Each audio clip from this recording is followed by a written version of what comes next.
friends! I'm here with the delightful Kobold Sprig. Hello! That's me. That's you, yes. So, we were playing Spirit Island the other day. It was a lot of fun. And I got an absolutely bananas combo. Like, genuinely broken and a lot of fun. And it led me to think I wanted to base an entire spirit off of the effect that that combo created in me, right? Like, not specifically that combo, but the effect that that combo had when I was playing it that made me feel joy, right? I wanted to chase the happiness. The vibe. So I wanted to cover what I did, what sparked it specifically, go into what I laid out, and, you know, with the spirit that I made, and go over my design process in it, and then basically at every point, you know, have you here to sanity check me, to have you be like, Jade, this is dumb, or, you know, this is crazy, because there is always that, always those questions, and then sometime this week, perhaps we could playtest it. Yeah. So, I was playing... I don't know what I was playing. But I got Unearth a Beast of Wrathful Stone. If you haven't played Spirit Island, then I apologize. There's going to be a lot of Spirit Island talk in this. It's going to be difficult to follow along. I have multiple Learn How to Play Spirit Island videos on my channel. Feel free to search through the... and find them. So. Unleash a Beast of Wrathful Stone is a 5 energy card. It says, after the next invader phase on any turn, that has no ravage or build actions in land. So a land that is currently effectively untouched. 3 fear, 12 damage, add a beast, and you can push that beast. And then 1 fear and 2 damage in the land that you pushed the beast into. And then it also, with a kicker, lets you mark that beast as permanent, and then each turn in the slow phase, you can push the beast and do 1 fear and 2 damage wherever you push it to. It's like, that's insane. It's an extremely late game card, and what made it so fun was the ability to get that early game, right? I was able to take that and effectively steamroll half the island with it. And you did too, for that matter, because you had a twin cast spell. Yeah, because I was doing Slumbering Serpent with the twin casting aspect thingy. Yeah. And that was fun, right? Like, that was just cool, right? Yes, that was fun. That was just a good time, right? Yep. Okay, so what I came up with... Oh, first of all, let me... No, not first of all. I'm just gonna start talking. And say words, okay? Okay. There. So what I came up with was Burning Thorns Reach Outwards. And usually you want to come up with the mechanics first and then figure out what flavor is going to work, because you can adapt flavor to a lot of things, right? You can, in a lot of tabletop games, especially tabletop RPGs, you can reflavor an entire class into an entire other class, right? But for a game like Spirit Island, the Ludo narrative is extremely strong. There is a lot of game feel that is developed off the back of what the card is supposed to be, feeling correct in the world. So rather than just focusing on mechanics, I went for the theming first. And the Burning Thorns... 1 second here. The heck was that? One second, I gotta find a thing.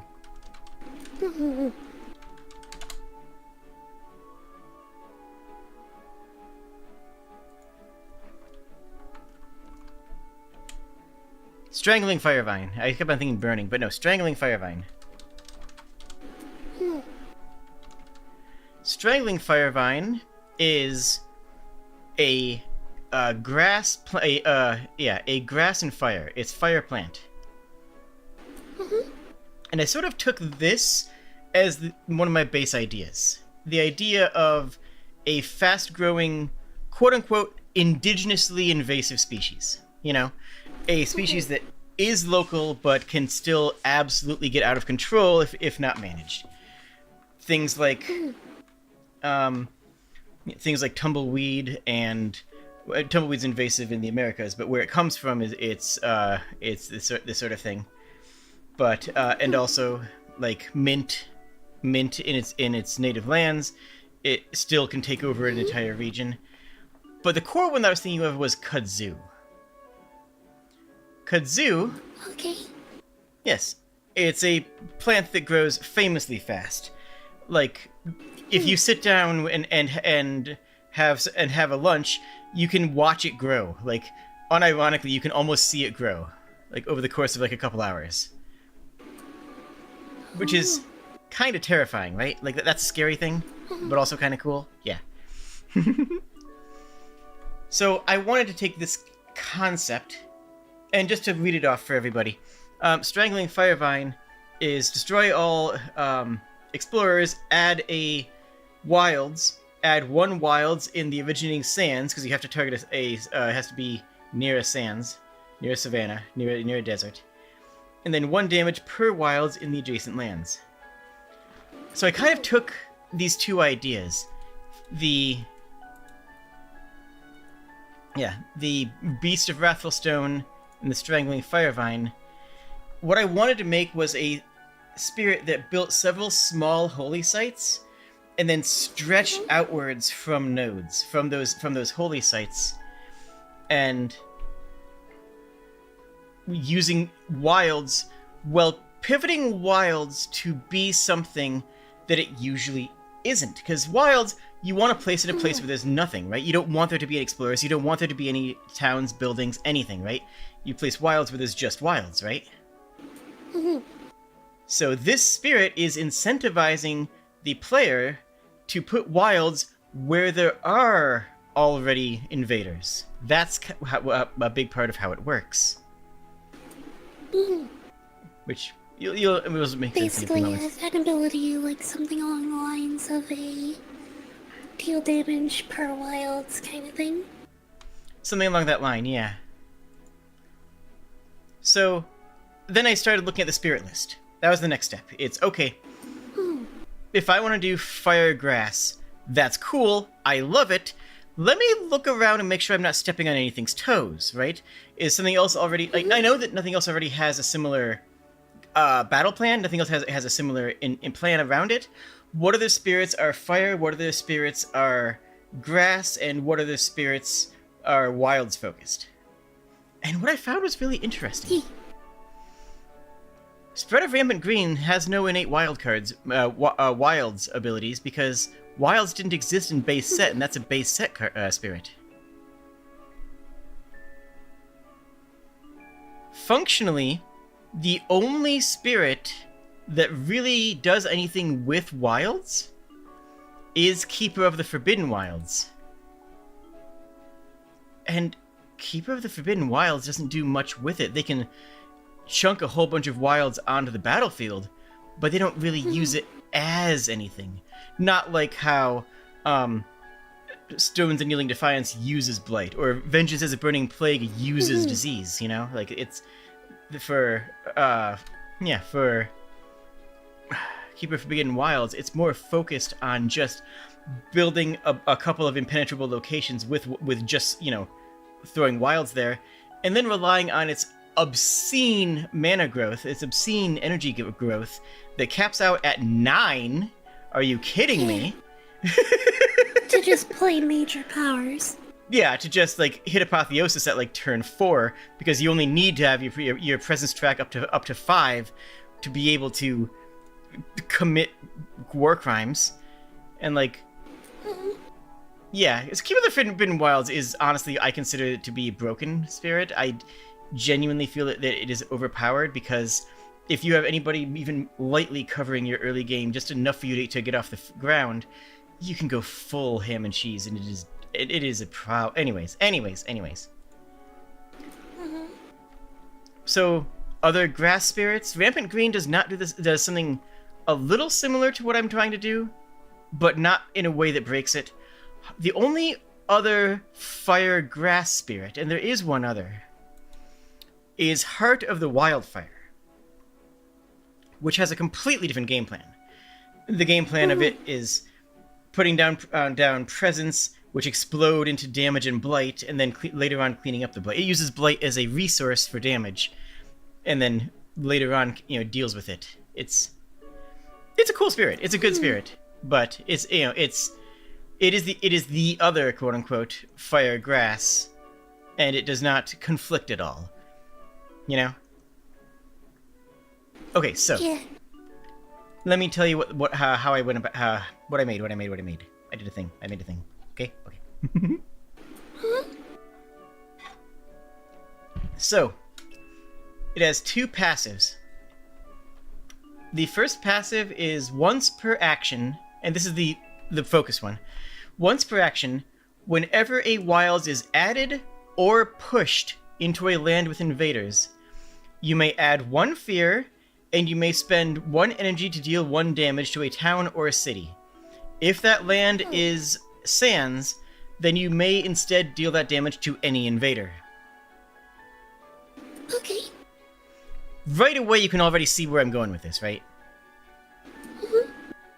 The idea being that wilds go into places where there are buildings because the wilds crunch the foundations of the building and crush them. It's... Yes. Mm-hmm. And then the second ability is a... creeper vines. Exactly. The second ability is negative. It's a negative ability. Uh-huh. Your presence never counts as a holy site in wetlands. So, the idea of this being, like the fire vine, saying that originates from sands, and then saying that you start with a presence in each sands, and with a presence in each sands and a wilds in the city location specifically, then that changes the dynamics pretty heavily, right? Like that makes it so like, okay, so this is clearly coming from the desert. This is coming from the desert or the deep savanna, depending on how you want how to read it, Okay. First passive. So I haven't really figured out the growth track yet. I was going to leave that for the last. I'm thinking moderate energy gain and low plays per turn, something like that. Mm-hmm. But partially because I want it to have a dual, either a 2 presence growth option, or a presence on recover growth cycle. 2 things that are very powerful in different ways. Mm-hmm. Because you have something like Vital Strength, or a couple of new ones have it too, like Vital Strength, where you can add the presence when you're recovering cards, and that just means you're just like slowly plodding along, trampling in, always growing, always coming in. Rampant Green does the same, where you always add a presence every single turn, in addition to what else you do, which may be add a presence. And then you also have then on the other side of the coin, you have things like the actually fast spirits. Lightning Swift Strike, Downpour Drenches the World, where you have these double presence tracks, where you have add 2 presence on 1 growth option, right? Which are extraordinarily strong. And so I don't know which of those I want to go in, but I want to go into one of them. I don't want it to have a regular growth track. Anyways. First passive. Once per action, whenever a wilds is added... No, I already said this one. I'm going to actives. I already said those things. That's what I already said. Okay, so first active. Targets self. With a fire and a grass. Dahan in your lands with wilds gain +1 health. I'm kind of thinking, like, the Dahan know how to track, they know how to hunt, they know how to travel, right? These pose no problem to them, and it doesn't hurt their buildings, right? So this is a... Having these, these wilds in your own lands gives them that, defensive abilities. What I think I would do with it is make it also gather 1 to hunt. I like that too. I think it's pretty... Well, no, if I gather, it has to be targeting a land. And this is specifically target self. Oh, that's all lands. Okay. All of your lands with that you have presence and wilds in. You know? So, yeah. Then fire green, destroy an explorer in sands. Just, that's how you deal with explorers. With the intention of explorers being hard to deal with. I kind of want that to be a thing that it struggles with. And that's sort of where it does parallel Spread of Rampant Green, because Spread of Rampant Green also has trouble dealing with it with explorers, but can deal with buildings. So there is some similarity there. But again, support versus aggression, right? Very different spirit. So, but one of the actives, destroy an explorer in sands with your where you have a holy site or where you have presence. I don't know which. And then the third tier, fire, grass. Wilds adjacent to your holy sites count as Badlands for your abilities this turn. Yeah, that's pretty strong. Yeah, I mean it's a 5-element requirement, right? But like that, and there's not a whole lot of fire grass, which means you're going to be limited in the ways that you can cast it. But yeah, that's. Then I also added just a play note that tiles are considered to be adjacent to themselves. Oh, I see a thing on your second ability, like a possibility on that to make it a little more of an idea. Maybe if you scroll down a little more, I'll see a little bit more. But what now? So the idea that I had was you've got this add holy site, add a wilds. Yes. What if it was a add a wilds, then add a wilds, push a wilds?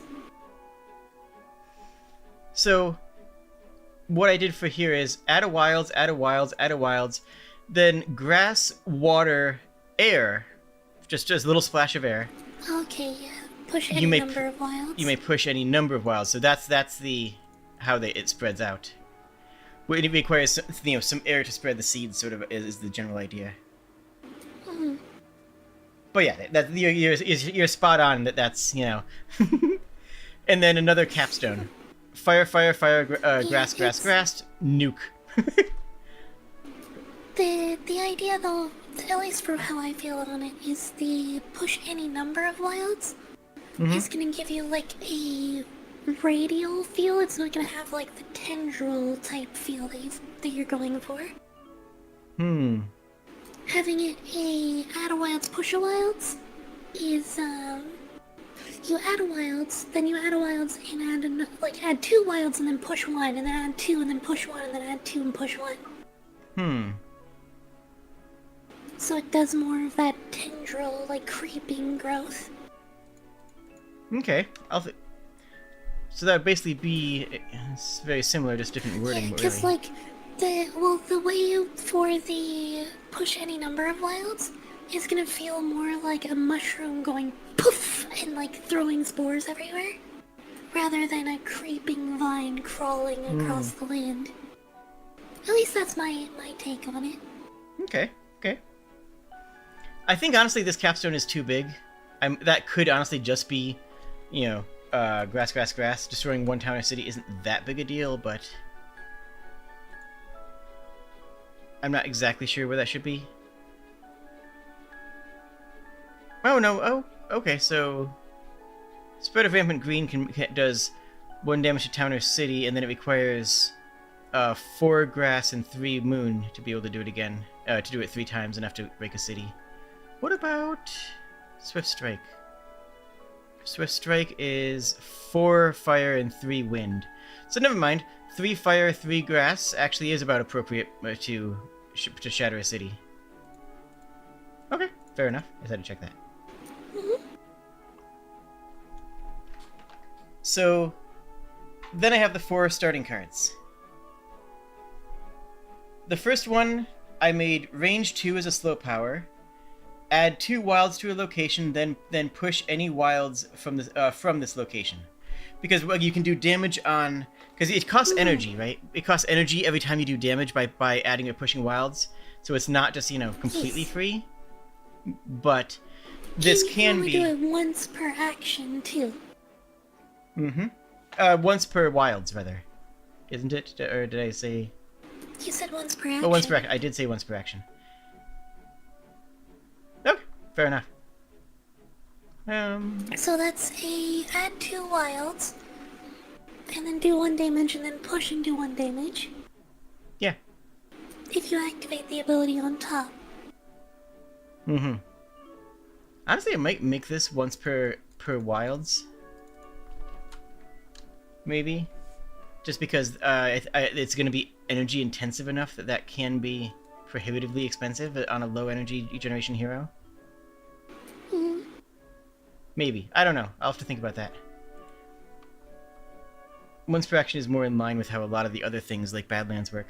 But also, again, if you know what? No, once per action is fine, because if you're building up to that first active where your wilds count as Badlands, then it does enough. Yeah, then you only need to do 1 damage when you drop 4 wilds on the place. Yep. So, add 2 wilds, push any wilds from location. 4 grass. If this land is sands, add vitality. I like vitality as a mechanic. I don't think that it needs to be. But I think that the spirits right now that add vitality kind of do a lot of it.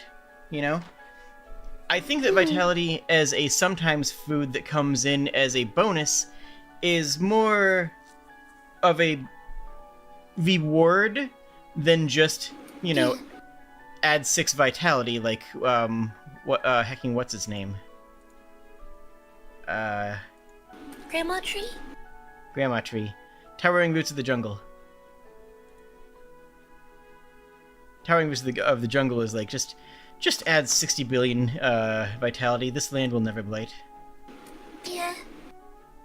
Which isn't bad, it's just, but this is a payoff rather than an expectation, right? You might get those 4 green every once in a while. It's not going to be reliable, especially if the spirit only has 3.5 card plays. Let me explain that. One thing I was thinking for the growth track. Again, I haven't done much of the growth track yet, but one thought that I had. Have the reclaim also give an extra card play, but have the cards max out at like 3, and then just maybe have some extra elements in there in between. Okay. The idea being that, the idea being that you are limited on your card play. Now, one thing I'm trying to, we should go through the rest of the cards before I mention the other thing, I think, maybe. Possibly, maybe. I think what I would do, too, is the second to last growth right before your 3 card plays on the bottom track. Yeah? Add a push 1 wilds. I like that. Phase. No, that's very good. I like that. Yeah, that makes a lot of sense. So card 2 is the energy ramp card. 0 cost, target holy site. Each player with a holy site at this location gains 1 energy for each wilds present.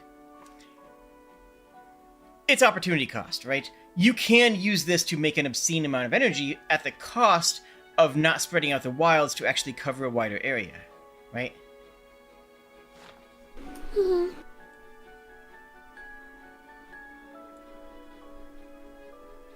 this not... I see the intent with it, but I'm not sure about it. Fair.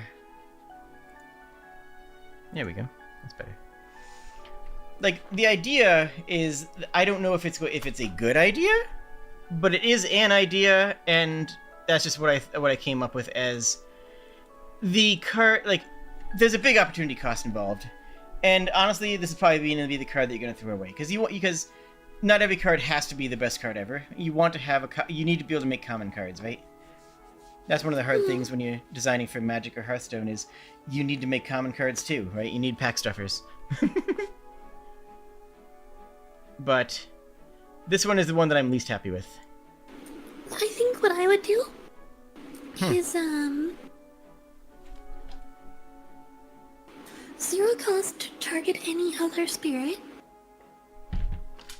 Mm-hmm. Target spirit places a wild at one of their holy sites. Oh, I see where you're going. And then you both gain one energy per wilds or something like that.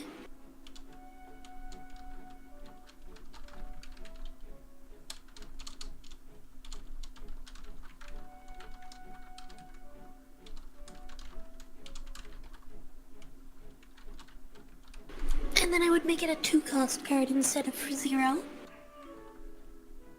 Okay. I'll make it 1 for now, but but that placeholder is a thing to consider.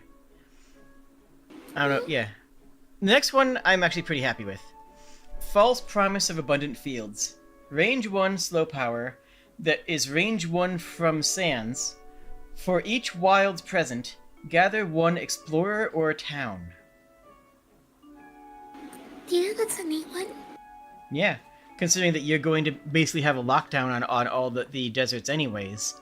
This is also one of your only ways of, getting explorers out of places. It's also predictive if you can figure it out.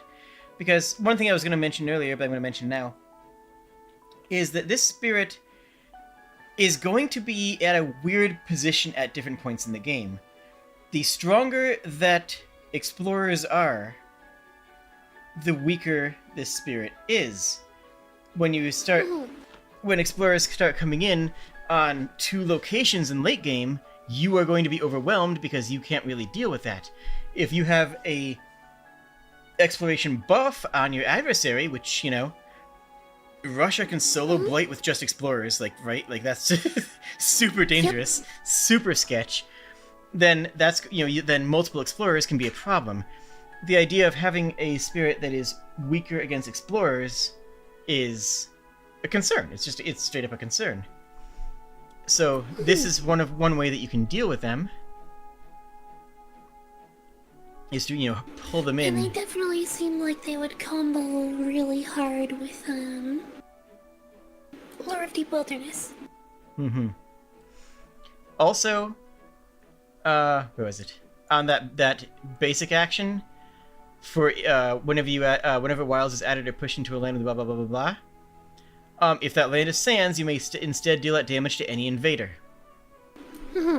So you can pull the explorers into the sands, and then use this to wipe them out. Yes.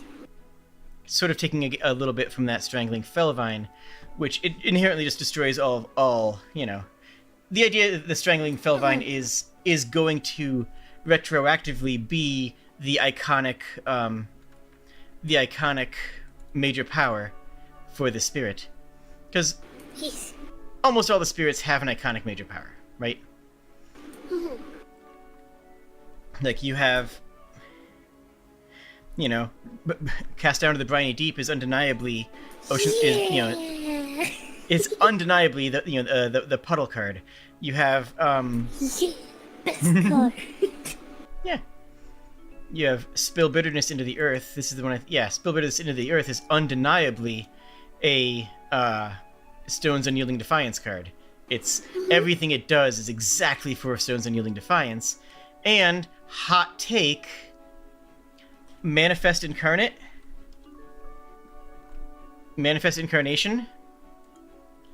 I believe to be a Thunder Speaker card. That's because do you remember the lore for Thunder Speaker? Yeah, it's a thunder spirit that was trapped in a valley, and then the Dahan freed it. Yes. My read on this is that Manifest Incarnation is Thunder Speaker returning to the form of their original form. What's it called? Bright Thunder Roars. So that I consider that to be her returning to Bright Thunder Roars in a moment of need.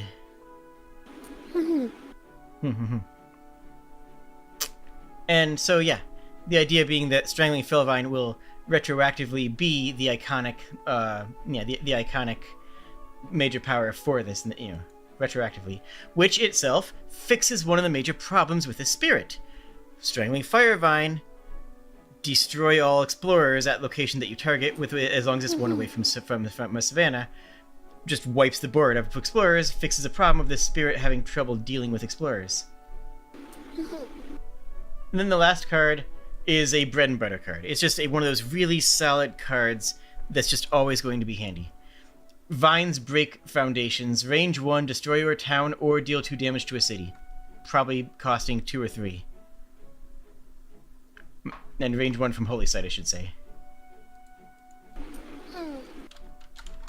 It's just, this is how you break buildings. This is the just go ahead and crack it in half sort of card.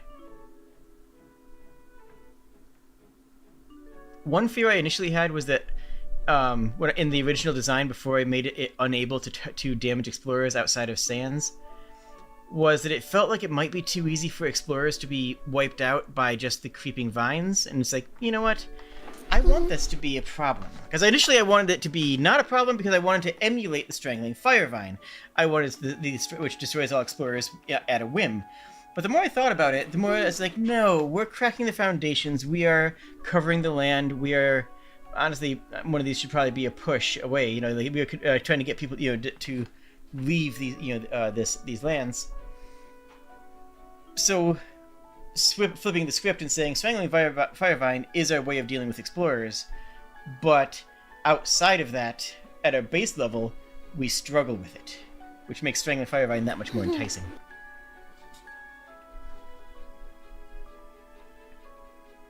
So that's the general idea.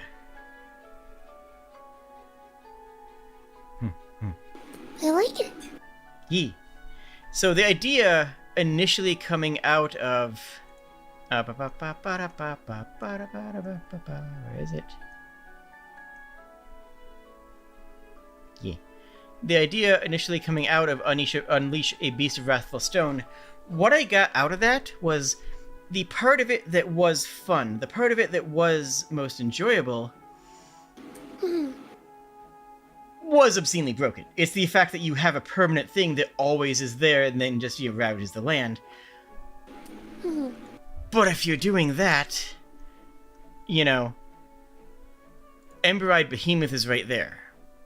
Like, yeah, it already does that, and that's its whole gimmick, right?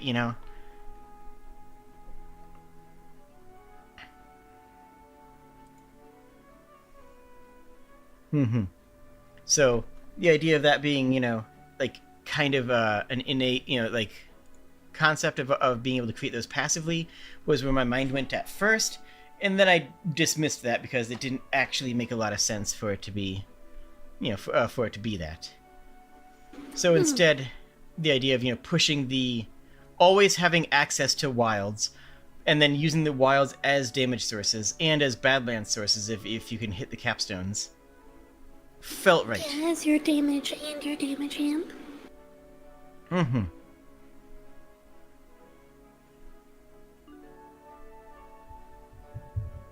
So, one thing I'm thinking is... I'm thinking about switching this, the kicker on the first card down to the 4th. So, Vines Break Foundations becomes Destroy a Town, and if it's in a Sands, add Vitality. Like, I think that makes sense. Yeah, and you're already paying a higher cost for this one, so adding that there makes sense. And then replacing it with push any wilds from this location, and then maybe grass. Because this one needs a kicker. It needs a kicker to be useful. Right now, it's not useful enough as base, right? It's barely stronger than the basic one. So the idea here is grass. You may also a town, explorer or town. Or just town. You may also push a town.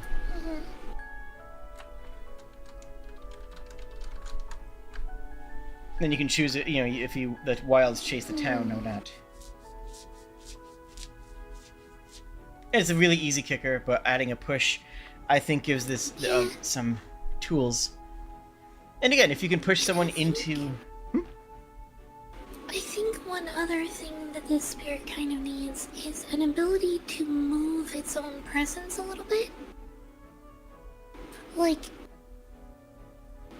So the idea that I really like for the feel of the creeping vines growing, is that it has that, like, double presence gain like you were talking about, but it's at range 0 on the sands.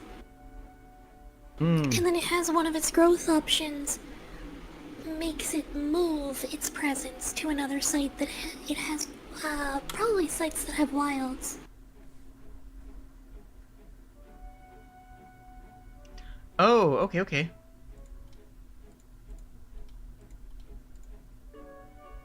One second here. So, put a presence at range, say, 2, then add a presence at range 0 where there is a wilds. So you can put one out and one grows where there's already your presence and wilds. Something like that, yeah. Because that way you have to have the wilds to grow out of, you know? So presence range 2 and presence range 0, but the second one has to be where wilds already is, which is very easy to do because that's how you generate holy sites, because that encourages the player to want to organically make a bunch of holy sites because, oh, I have wilds here, it's range 0, yeah, this just stacks up to a holy site, let's go. I like that more than having it be pushed, because the presence being pushed is more of a water spirit sort of thing, right? That feels more like True. it's more of a water mechanic. Whereas what I kind of want for this, specifically for the growth, I mean, is the idea that here is the node where it's growing from, and and being spread out of. So I like this idea. I like where you're going with that. Kind of in the mist sense of like building up a deep well and then spreading outwards from that spot. I see where you're thinking, but I think spreading out the wilds rather than the presence is a direction on that. And I really, really like the idea of adding the track. Adding the track growth. So, hold on. Who all has dual energy moments, shenanigans, tools, growths?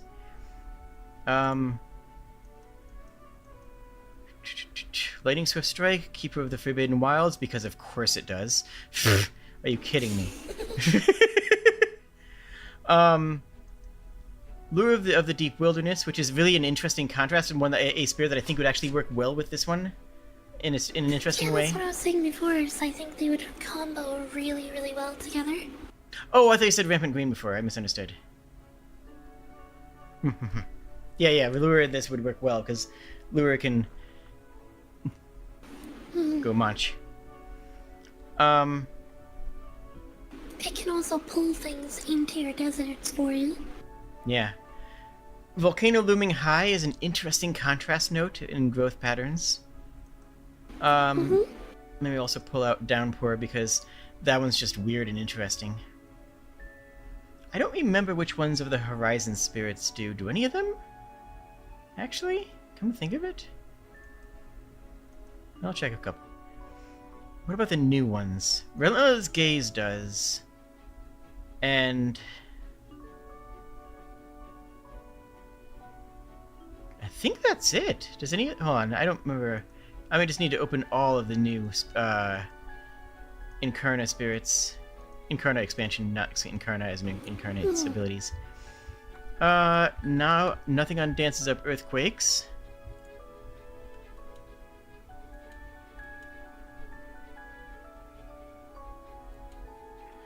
Wounded Waters, of course, does not. Voice... Oh! Wandering Voice Keen's Delirium has an interesting growth option there. And pretty good looking presence track as well. Okay, I'll keep that one open for now because I really like how that handles things a bit. Relentless Gaze adds up to 3 destroyed presence, not really comparable. Breath of Darkness just does weird stuff. Towering Roots does not, really. Towering Roots doesn't have a double. Interesting. Hearth Vigil also does not. Okay.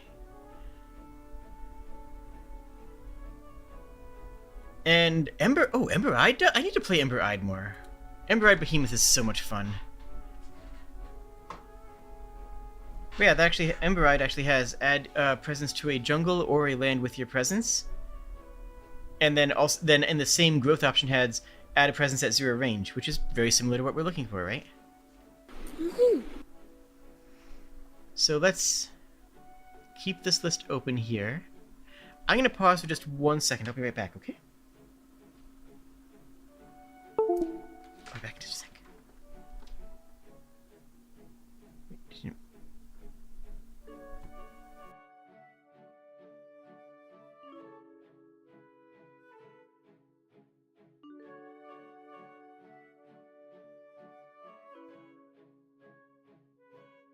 Sorry, I had to, I've been snacking a little bit because I haven't eaten yet, and I'm very hungry.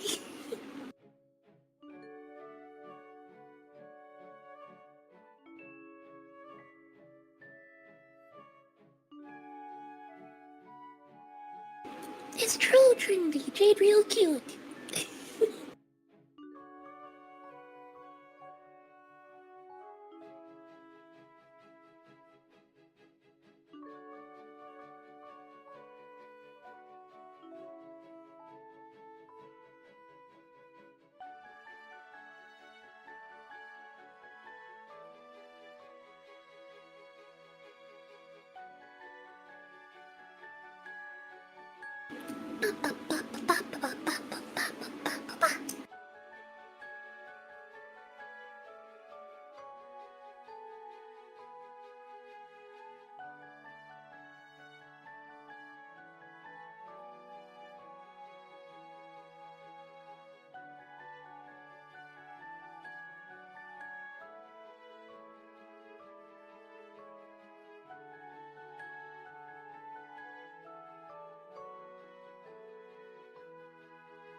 No, you buck. No, you cutie.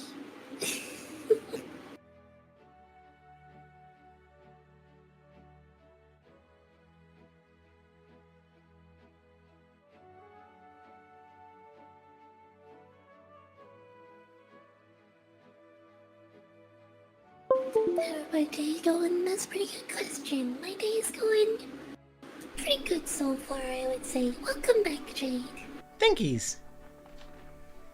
So. Wait, the council has come to a consensus while you were away? Jade cute. Ha! How dare.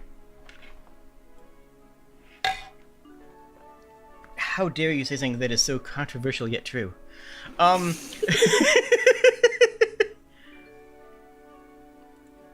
Okay, so I'm kind of shooting for a medium complexity, though it might be on high end of medium.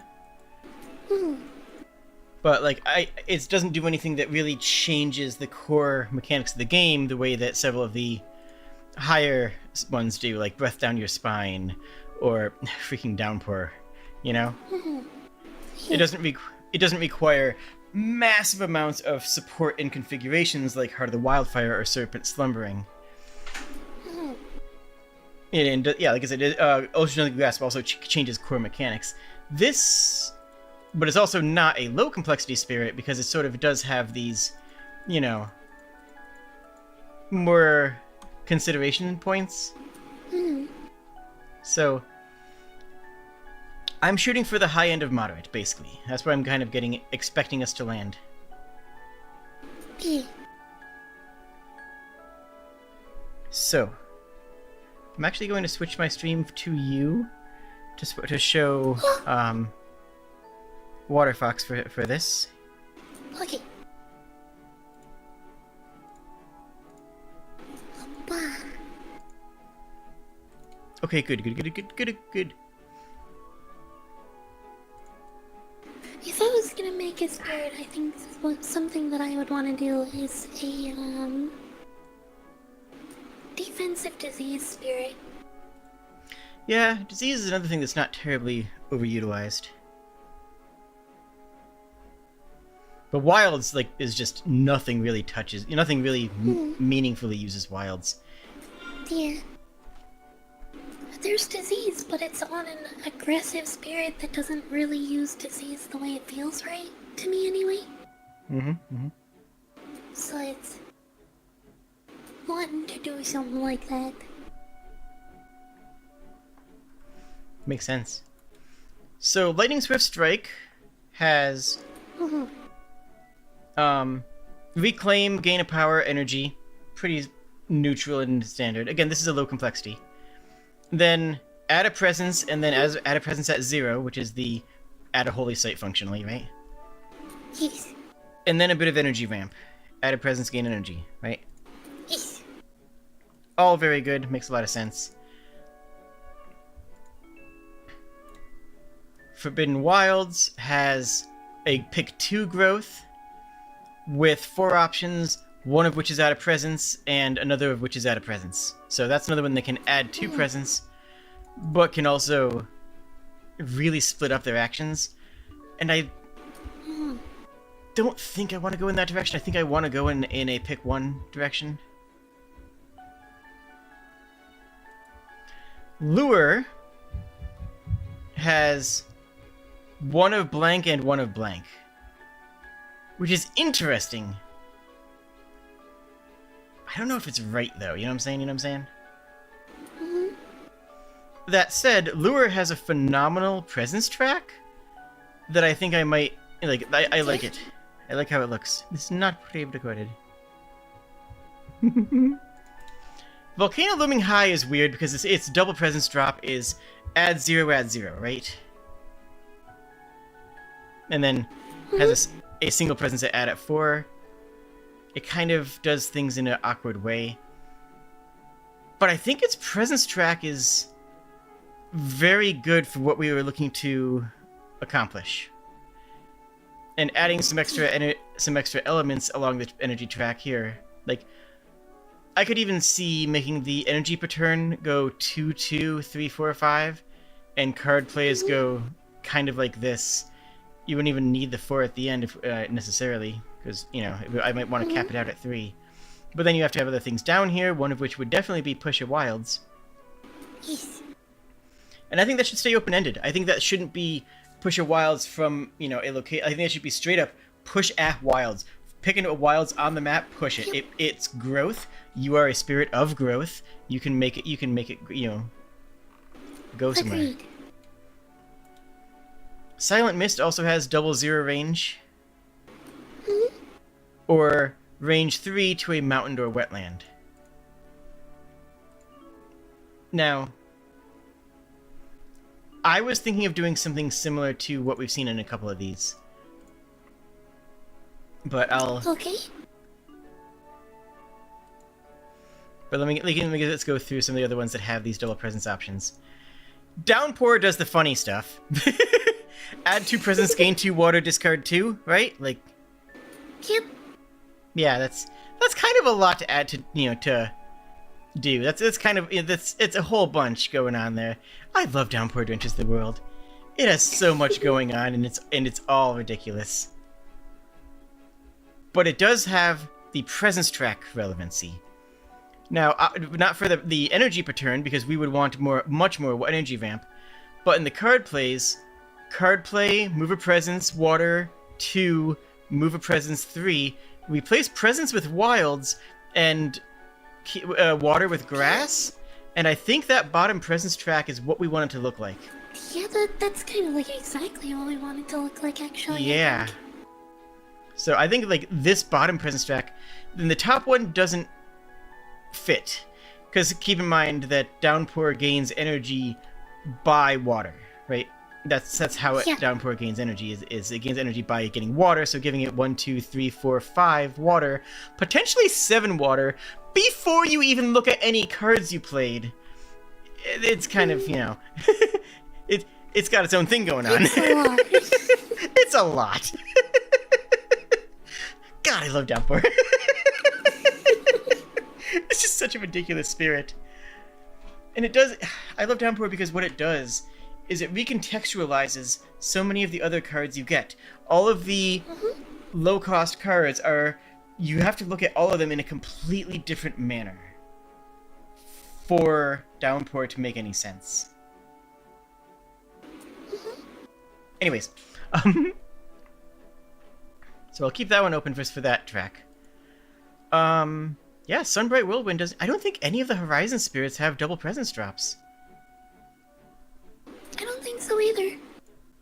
Devouring Teeth? They No? are kind of made to be, like new intro spirits, though, too. Yeah, they're all low complexity, but so is Lightning Swift Strike. You know, that's a low complexity spirit, and it hits the ground running. So, I don't know. Relentless Gaze of the Sun.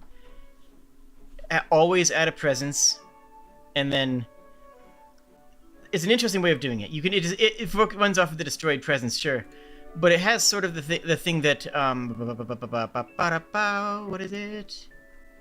Sort of has the thing that Spread of Rampant Green does, where Spread of Rampant Green is always add a presence and then pick one of the other ones.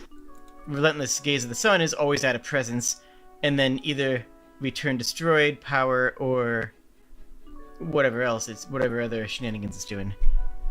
I don't know if that's the direction that would work. I don't know. Emberide is add a presence to a jungle or a land with your presence, and then does the make it a holy site thing by adding 1 at 0 range. And then it pairs it with add a presence, gain a power card, gain an energy card, discard a power card with fire. Which honestly I like. Like, it's a lot, but it's just a little bit of everything, and everything is everything that you need. You know what I'm saying? You know what I'm saying? Yeah. And then... I think I have an idea on, like, the growth track if we go back to the Relentless Gaze of the Sun. Mm-hmm. I think if we have the growth this way, we could do a 0 range, add a presence, 2 Saiyans. Just as an always option? As an always option, then have one of your growth options be a push push to a land with wilds.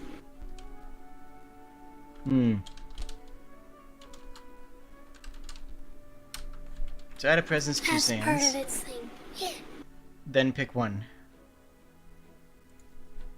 And then your pick one of them has that push, but it has to be a land with wilds. Wait, what was that? One of your pick one could be like, if we're going with a low energy gain, it could be a gain energy and push 1 presence to a land with wilds. So, what I had written down, at least, for growth, was... first option, recover, gain +1 card play, because I want to cap out the card plays at 3, so you can make it 4 on the recover turn, which makes its apotheosis stronger, right? Because then when it's fully online, and you're all in just recovering every turn, you effectively permanently have a +1 card play, right? Yeah. Which helps make up for the fact that late game is when explorers are arriving en masse, either because of complications from your adversary, or because of the tier 3 dual, dual things, or because of the entire coastline, the later the game goes, the harder it is. The worse the spirit theoretically would be doing because of its inability to deal with explorers.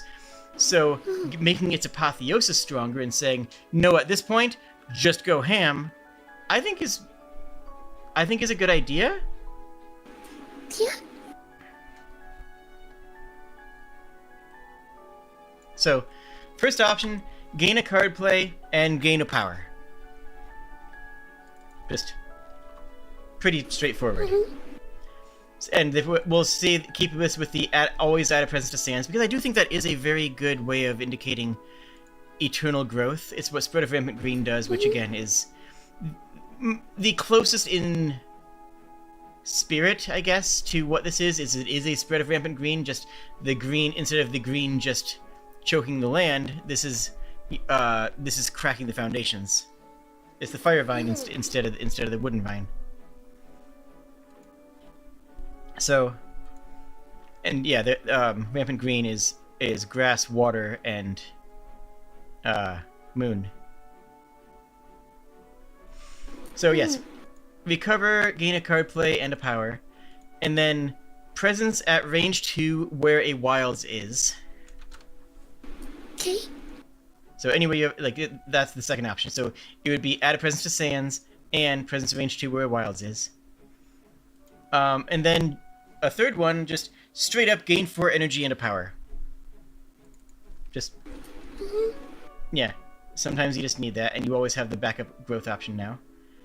And the last one was presence at range 4, which honestly might be too strong alongside the presence to sands one as this other option.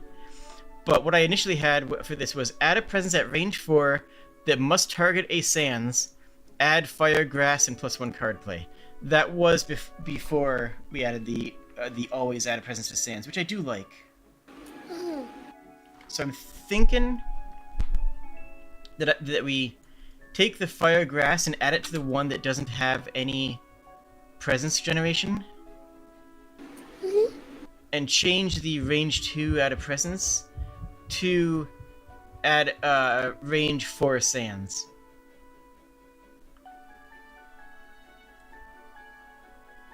Okay. And then that kind of eliminates this as a option because we've just spread it out amongst the other ones. Now we have 3. We could either add a 4 or we could go in another direction. I don't know. So where would we add the push presence option?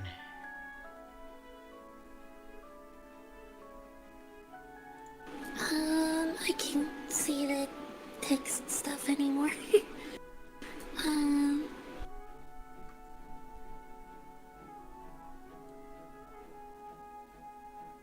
So you got gain 4 energy and a power and add a fire and a grass.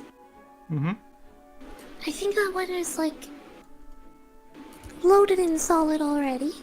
Like that's a very strong choice for growth.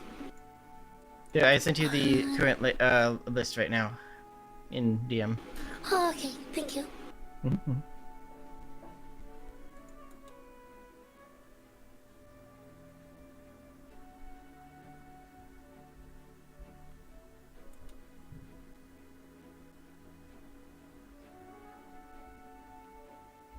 I think the presence range 4 sands.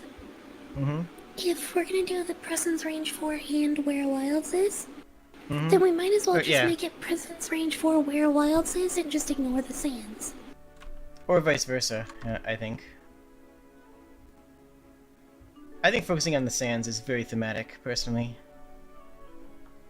I like the focus on the wilds, personally, but that's just a difference of opinion on the vibe. Yeah, my opinion is that we have enough focus on wilds everywhere else on the card, that having a focus on sands here is where I would like to have that. Because we already have the wilds focus, literally everywhere else to the point of being a bit inundative. So, if I agree though, we can trim that. Yeah. So recover card play power, presence range for sands, and Oh, I had an idea. hmm. What if it's our growth track instead of push a wilds? It's push a wilds, then gather a presence into a wilds. Hmm. Okay. I like it. So You can start moving around the map later on, but you have to, like, work your way up to it. mm-hmm. You have to set down your roots before you have. Makes sense. The only other one I wanted to show was Delirium. It has add presence 3, add presence 1, which is interesting. Yeah. And then it has the power card presence energy air, which is kind of why I added the fire grass into this as well. Like I think that makes sense, especially with the relatively more expensive kickers and the relatively low, frankly, number of power cards that are going to have both grass and fire. Right? There's not a lot of them.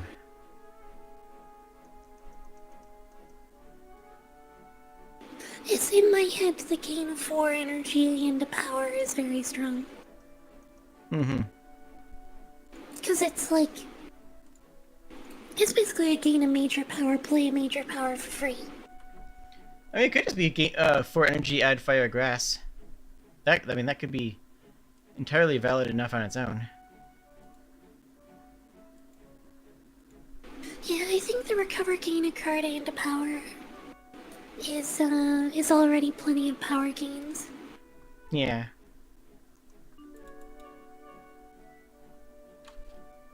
Because if we give it too much, like, versatility on the power gains, it's gonna kind of,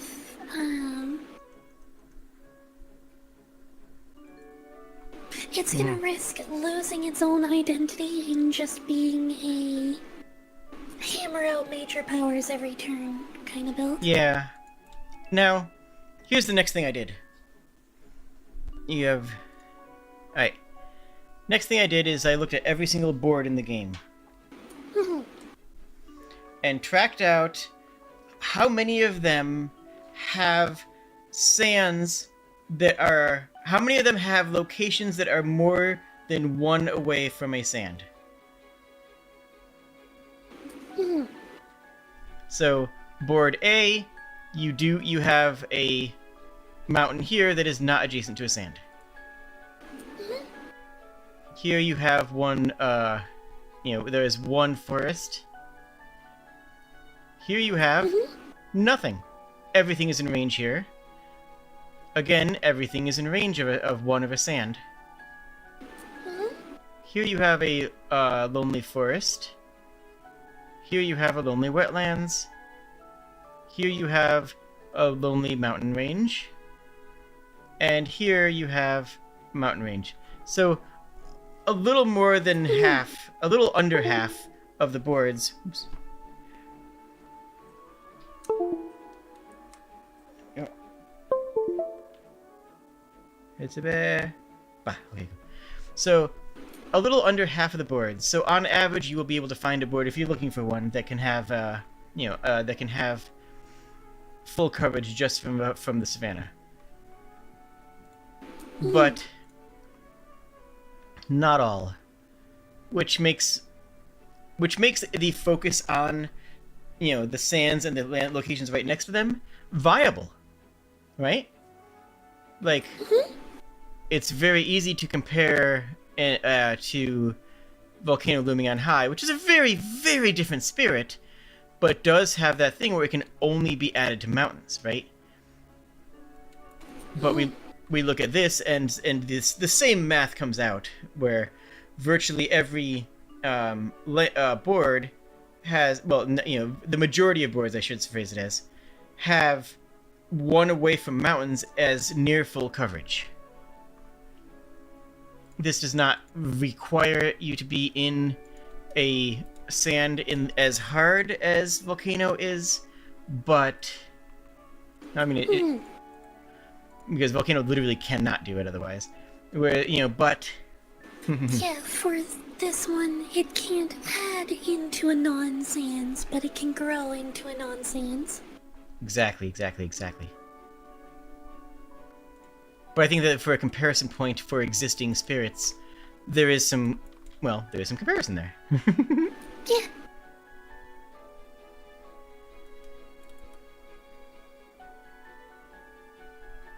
Now, there's about 11. Some have 12. There's 11 to 12 presence tracks. Right? Mm-hmm. Yeah, unrevealable, plus 2 for the base ones. Total presence that you can put on the board, I guess, is one way of phrasing it. I think we want to do 12 because we want to have a lot of presence because we have, a good presence push on the spirit. And I think the bottom track of Downpour is really, really nice. Agreed. I think it's a really good fit for what we're building. Yeah. So let's do bottom track. I think a slight addendum on what I said before about the push wilds. Mm-hmm. Is 1, and then gather presence into a land. Gather into a wilds. Then grass. Then 2, then push a wilds, then 3. So wait, what? Swapping push a wilds and gather presence into wilds. I need to go over my mic cable to see if that's what's making my crispy voice. Are you hearing crispy voices from me? You are getting like a little bit of a crackle now and then from the microphone, yeah? Yeah, I think it's my mic cable getting some electromagnetic interference. And that's my theory. Well, we'll see if that does anything. I don't know. Seems to be good for now. If that's really all it was, because I just yanked on my mic cord a little bit, if that's really all I have to do to fix this, I'm going to be really sad because I had a fantastic audition recorded the other day that I had to scrap because the voice doing that thing. It's happening a little, tiny bit occasionally right now, but... At least I have a new thing to look for. Gone. I have a new thing to look for, and if that is the angle that I need to take, I can take that angle and position it in a way that's going to get less electromagnetic interference. Honestly, I could put that on the other side of the desk so it's not going across the monitor and stream deck so it doesn't... Anyways! Spirit Island! Spirit Island! Yeah! So. Yeah! So, card play 1. Then push a wilds. Then card play 2. Then gather a presence into a land with wilds.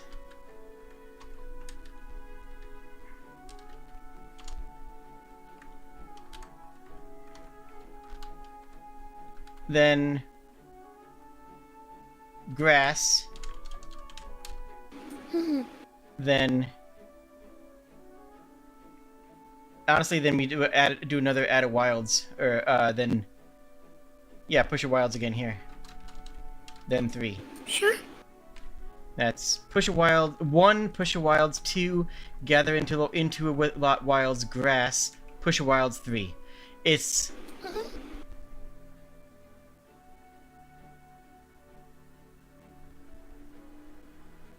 yeah, that's 6 on the bottom row, and it takes a while to get to that 3, which you need for several of your kickers, for your innate kickers, meaning that that grass in there, and obviously we're gonna put a fire on the top track now, right? Yeah.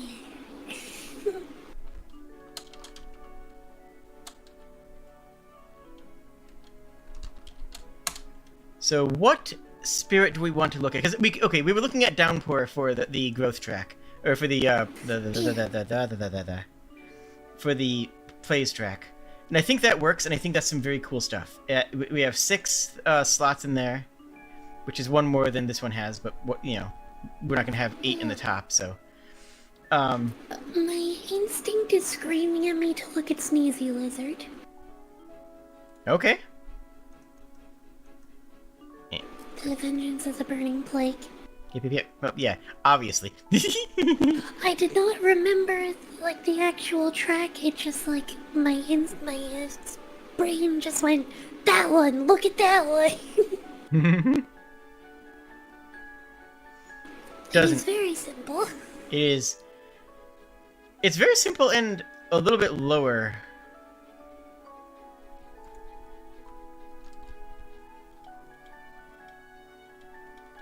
Yeah, we could do it as that 1, 2, fire, 3, 4, and then our last one. Well, we could. Yeah. 1, I don't 2, want to do fire, something. 3, 4 out of wilds. Yeah. So, 1, 2, fire, 3, 4, wilds. And then we still have the gain 4 energy on the top track to make up for that. And the gain 4 energy also adds a fire grass, so that can be extremely powerful, frankly, That can be a way to jump into, okay, I have a major power and a kicker, I need to get both of them this turn, But, which of course is but you're not putting out another presence! Opportunity cost, the game. I mean, all games are, but you know what I mean. Volcano, 1, 2, Earth, 3, 4, 5. Are there any more interesting? I'm just gonna click open a sampling.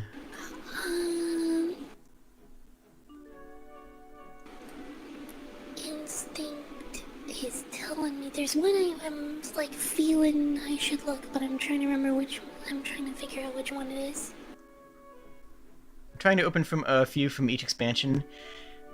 And yes, I'm trying to include Horizons. I know. I actually don't hate Horizons. I think Horizons is... Rising Heat is one that feels right. Like, for a check. This is not at all from memory. This is just 100% from, like... Vibes? Vibe. DM gut going, this one, do it, open it. So, Mini Mines starts at a 0, which is... an interesting idea? Starting at 0 adds a lot of weight. I mean, you have the ability to uncover tracks quickly, but as your instinct is always going to be, I want to uncover plays too, so I can play a second card each turn, because that's critical, right? That's a critical point. Being able to play 2 cards over 1 is core to being able to do things. But if your presence starts at 0, if your energy starts at 0, then unlocking that at least to 1 feels mandatory. Yeah. And it also forces you to actually make a decision. Do I want to put out 2 presence, or do I want to put out that 1 presence, and then add the add the 4 energy instead of actually unlocking the energy? So I think that adds some interesting counterplay if that starts at 0. And it could even go 0, fire, 2, 3, 4, right? Like... yeah, we could. Like, 0, fire, 2, 3, 4 almost makes that 4 energy feel required, but not necessarily. I think that's... I don't know. That's going to require playtesting. That's an idea. It's an idea that I don't hate. I think it's the right play, actually. I think that is the perfect one, because it's going to want us to, like, push you to, well, encourage you heavily toward, like, doing a double presence drop right away. Right. And we want to make it not, always the same option, right? And that's one thing they were talking about with Wounded Waters. And Wounded Waters, the first 3 are all just flat out neutral, right? There's only 1 track for the first 3. Apparently, the reason for that is that initially there was an earlier split. It was like a regular presence track and going in 2 lanes. But the path felt mandatory. There's only one right way to play the spirit. And so they're like, okay, no, we're gonna. And in this case, in other cases, they've gone the route of saying, okay, how can we make this more interesting? How can we make this more of a play choice? And for this one, they said, you know what? It fits the theme of the spirit to collapse it and remove choice. And I think that was the right choice for them. What are our starting cards? I don't remember our starting cards for our spirit. I didn't put a cost on them yet. I mean. I didn't put cost on them because I wanted to figure this out first, right? But add 2 wilds, then push any number. I think 0 fire 2 and 2 of our cards being 0 cost. Yeah. Is a very interesting way to play it. Ooh, I have an idea now. What? 1 second. So we have the first card. Remember how it had the 2 green kicker? Add 2 wilds. Push any wilds from this location. And then green. You may push a town. Yeah. Oh, 0. You may spend 2 energy. Yeah. To push. Yeah. Is it 2? 1 or 2. 2 might be a bit high just for pushing a town. Yeah, spend 2 would be really high. Yeah, but 0 cost, add 2 wilds, push any wilds. You may spend 1 energy to push a town from this location. So it's a 0 cost card, but... and that also mirrors the core ability of the entire spirit. You may spend 1 energy to deal 1 damage. That's a rider. It's a spend 1 energy rider on another effect that now we're mirroring onto the first card. I like it. Card 2 honestly should be 0 cost. Honestly, card 2 is also an energy gain card. Remember? Yep. And I'm wondering, you know what? No. You know how we changed this? I'm thinking of changing it back, and let me explain. Let me explain. We are starved for card plays, right? Yes. So the opportunity cost of using gain a couple energy card play is higher for us than it would be on another spirit, right? So if it is just gain energy equal to the number of wilds at a holy site, even targeting yourself, that still can be hard to weave into your actions. Okay. So the cost of having to target another spirit and then needing that other spirit's holy site to be, with having where wilds are, which is not their thing, becomes a bit steep when it's stacked with that opportunity cost of, plus I also have limited card draws, plus I also am trying to, deal with, I think that becomes a bit too high.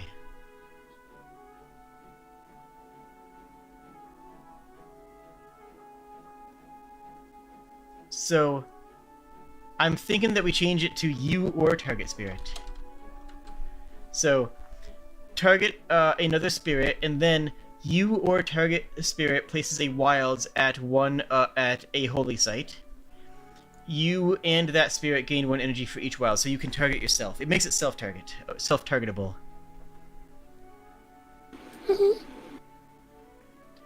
And then this one should just be.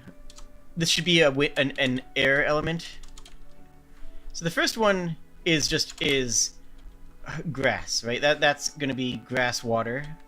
It has a push effect, which is natural to water effects, right?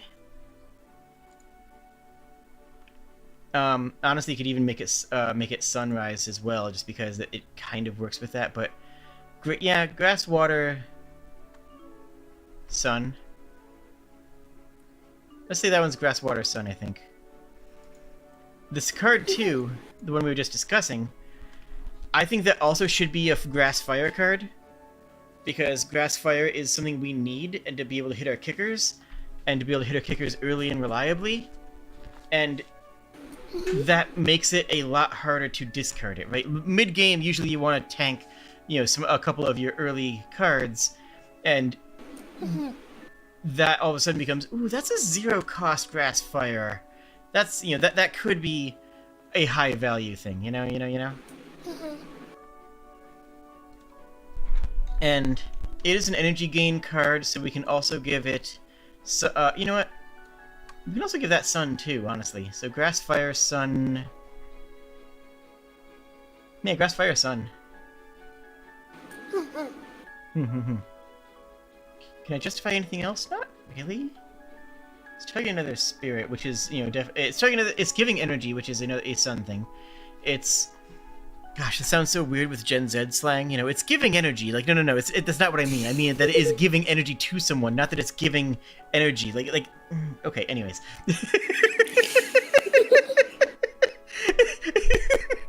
It's not giving off energy, it's giving out energy. Exactly.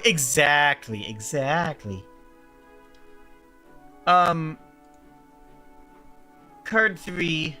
Wait, let me make a note. This is...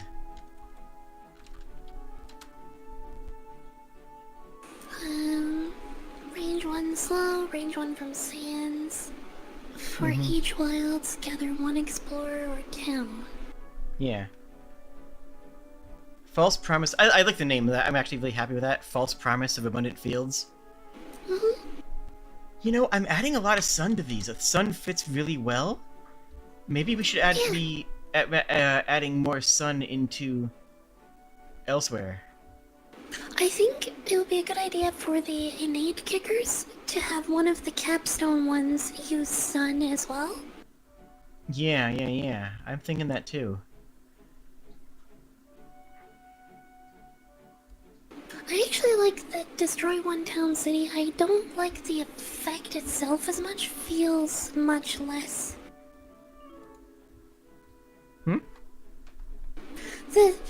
That fire, grass, destroy 1 town or city. Yeah. It's like, it's good. It is good. It doesn't feel, it does not excite me with the theme of the spirit. Well, if it crunches cities, I think it. Yeah, it's like I said, it's good. It does not feel quite right. Is all. It's also appropriately costed for similar things. Oh, I had an idea. Oh? What if it's fire, grass, deal 1 damage per sun?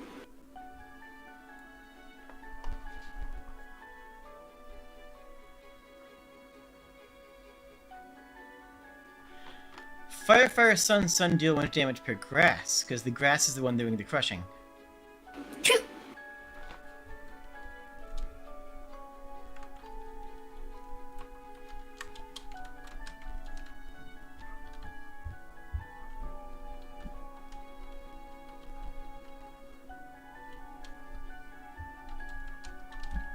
Towns or cities. No, you know what? That needs a 3rd fire. That still needs to be. That still needs to be that still needs to be heavy. Breaking cities is way too is a high value. Fire, sun. Deal 1 damage per grass element to towns or cities. See. Right, where were we in here? So because it also still has to be on your holy site. Is pretty tough to deal with by itself.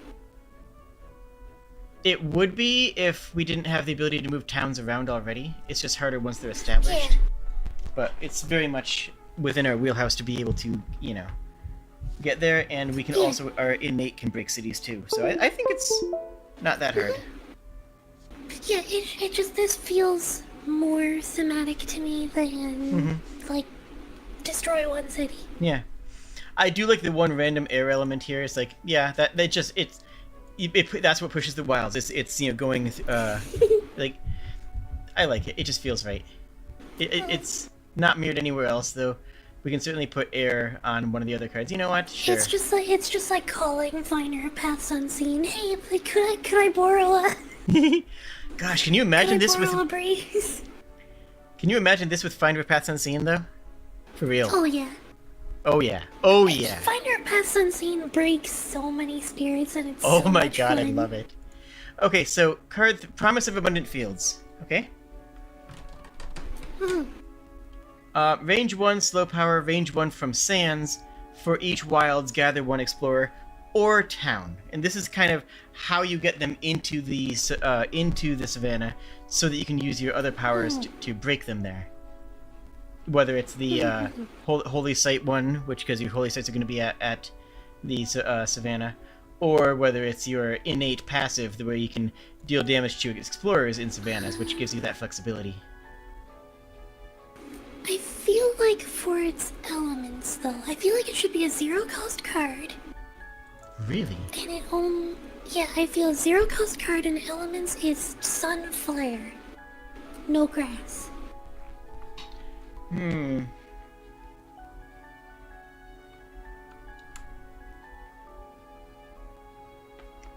Sunfire. I really should be putting these in order, but I'm not.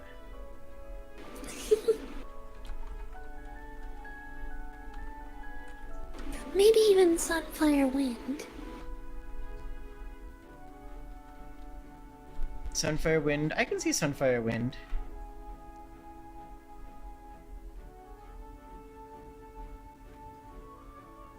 That feels strong at 0 cost. Yeah, up to max would be 2 cost. But I feel like 0 or 1. I'm comfortable with 1. Barring playtesting, I'm comfortable with 1.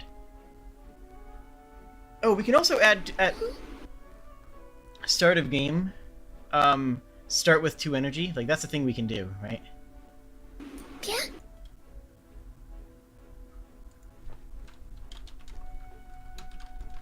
Just so the character has, you know, like that pool. It still asks the question, since that's not sustainable, but it is a little bit of push at the beginning, you know. So the setup is start with 1 presence in each sands and a wilds in the city location. Start with 2 energy. I think having the city location on the map have a wilds in it is sort of a, oh, I can work with this sort of. That's sort of energy. I'm gonna take it aside for just a quick second because we got at least 1 person in my chat and 1 in yours who's not familiar with Spirit Island. Spirit Island is a super awesome, like, co-op board game. The explanation I usually give to a lot of people is it's Settlers of Catan in reverse. Yeah, that's what I do too. It's Settlers of Catan, except that you're trying to stop the settlers because they're colonists, and that's unacceptable. Yeah, you play nature spirits trying to chase off the colonizers that are invading your island. It's very cool, it's very fun, it's very thematic. And it is a shockingly rare thing to have co-op board games. Unfortunately, frankly. I'm gonna link. You can grab the link if you want it. I just put it in my chat. That's the Learn to Play where we taught Magus and GD. I did just post it a little while ago too. The playlist. Yeah, that one's specifically the Learn to Play where we taught GD and Magus. I feel like that's a good introduction one, because I was specifically making that stream to be my thing to link for people for how to play Spirit Island. You know. Anyways. Card 3, False Promise of Abundant Fields. Sun, because it's a mirage. Fire, because it's a desert. Air, because we need some air in our some more air in our base set, and it kind of works. Actually, I guess air is what I'm less keen on here. This one could be Sunfire Water, weirdly. In a strange, no, not really. It's Illusion. Illusion is definitely... This could be Sun Moon, actually. Sun, Moon, Fire, Air. Because moon is more for illusion. I don't know. We definitely need more grass fire here. So card 2 is the 0 cost one, has sun grass fire air. We have a lot of sun in our base, which is interesting. Card 4. Vines break foundations.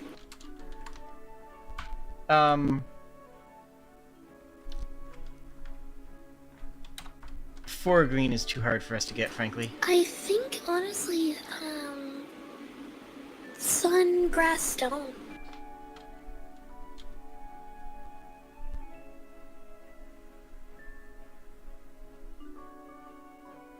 Yeah? I think we need another one with, like, this leaves us with only one card that is actually grass fire, and that feels wrong. Because that should be our, part of our core, right? I see where you're coming from. True. But it's actually making me question other choices that we've made, is maybe these aren't the right cards to have if we aren't making grass fire part of our core identity, Mm-hmm. I mean, it is a fire vine, it is a fell vine. I'm gonna say fire on that one.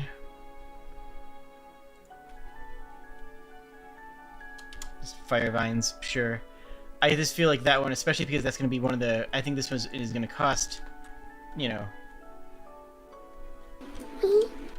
What, 2? I think 2.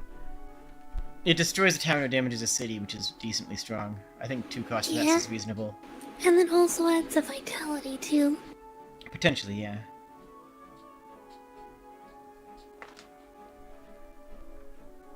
So... Vines break foundations, cost 2, range 1 from... destroy a town or deal 2 damage to a city. Especially for being... You start with 2 energy. That is a pretty, juicy looking card to play on turn 1. It is, especially while you're still trying to set up the rest of your build. Mm-hmm. Card 3, which we should name, frankly, and that should be the plan right now, is to get names for these. Card 3, False Promise of Abundant Fields. That's just a great name. I'm really happy with that one. Feels... Of all the V cards, this one feels the most Spirit Island. Thematic. It feels the most Spirit Island. It's the Ludo narrative is there. It's they see the fields that appear to be abundant. Oh no, this is a desert. We were wrong. We're stuck here now. It works. It just works. Okay. Okay. That Chalk Eater song. I was thinking, It's the name of the band. Yeah, they made a song out of the reference. Ah, okay. I was just going for Todd Howard. Hod Tower. Yeah, they made a whole song out of the thing. It's funny. Chalk Eaters are very clever.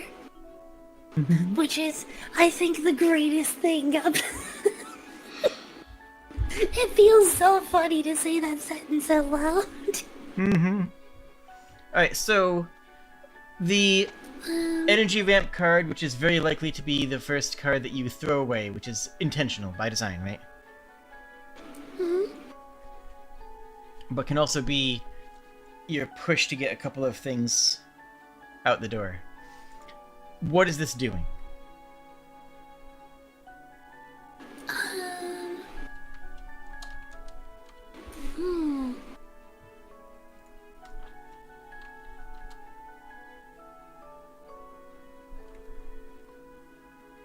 Revel in the growth?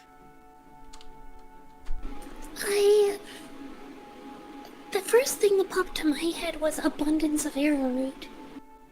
Because Kudzu is like a type of arrowroot, so... I like that. And then the idea is you've got just tons and tons of vegetables. And then the invaders can't do anything with it because they're just not familiar with the plant, and it keeps growing through the foundations of their homes and tearing things to the ground. Yeah. Just Okay, I'm just gonna say one thing because let's be honest. Let's be so honest with ourselves. We have a lot of between both of our audiences. We have a lot of transgender people here, right? Like, Mhm. um, if you want over-the-counter HRT, which you should go to you should go to an endocrinologist. But starting out, white arrowroot or white kudzu root has a lot of phytoestrogen in it, and it works. That's what I started with before I went through official channels. Oh, Yeah, and both peppermint and saw palmetto berries are anti-androgens.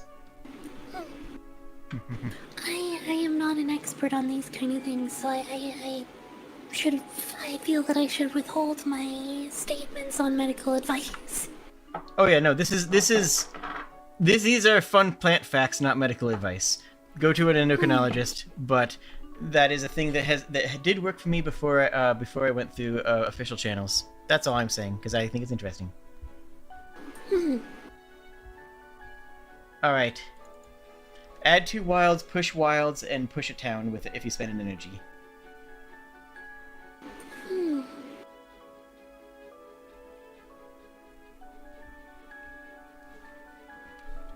Settlers flee from no.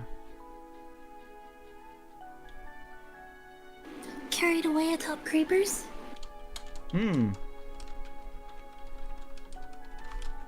I like it. I don't love it though, but I like it. It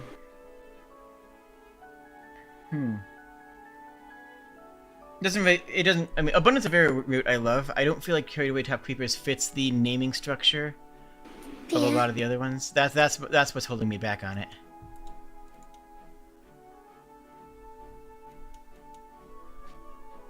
You know, we have a lot of plague ships sail to distant ports, inspire the release of stolen lands, call on the herders for aid, mysterious abductions, fiery vengeance. I'm just saying words to try and spark my own mind. Walls of rock and thorn.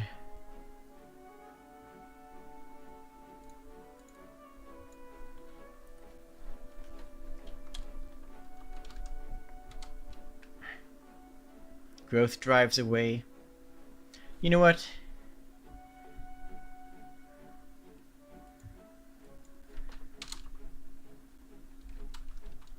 Growth drives away homes, and then have it also push a Dahan. Push a town and Dahan. I think that works.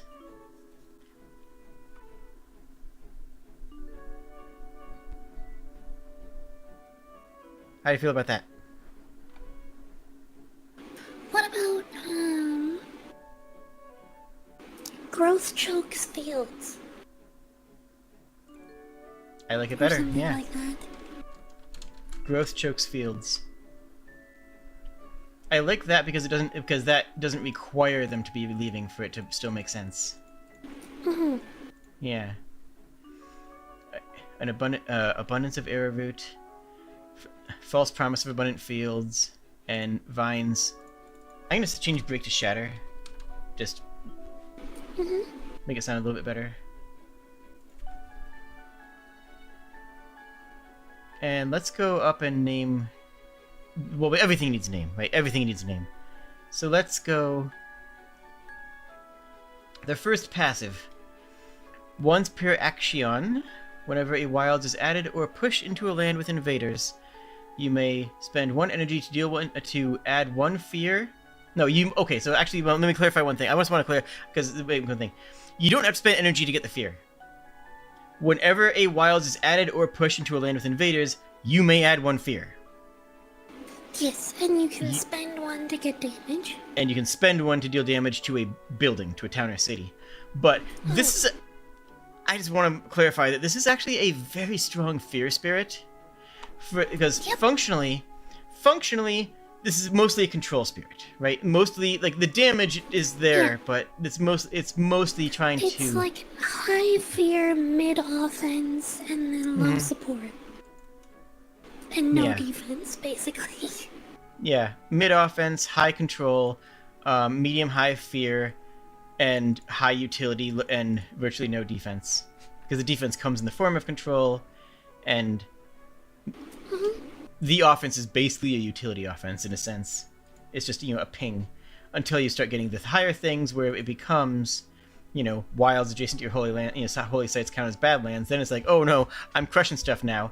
But that requires you to be able to get fire, fire, grass, grass, which is functionally a late game goal. Yeah, it's play 3 cards, which is like all the cards you can play, basically. Mm-hmm. I mean, you can hit it with 2 cards if you have unlocked the fire which is the first. Maybe we should push the fire further down. Maybe we should swap the fire in the wilds. So the fire comes at the end? That might be too late.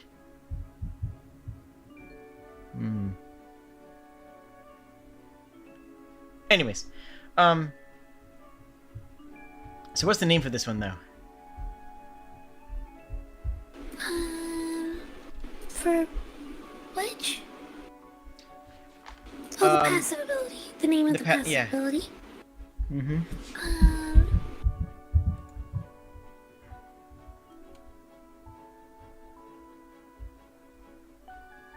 These follow the same naming scheme. Eve's a clarion overtaken voice. in a night. Eve's overtaken in a night. Okay. Like Eve's as an EAV, overtaken in a night. So like, you go to sleep you wake up in the morning, your whole house is covered in vines. Yeah, that's the fear.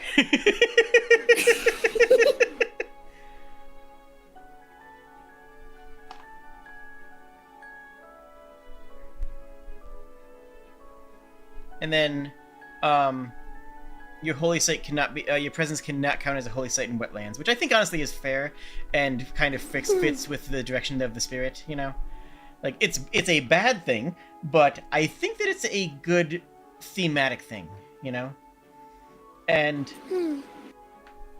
it can be simple as flourish in the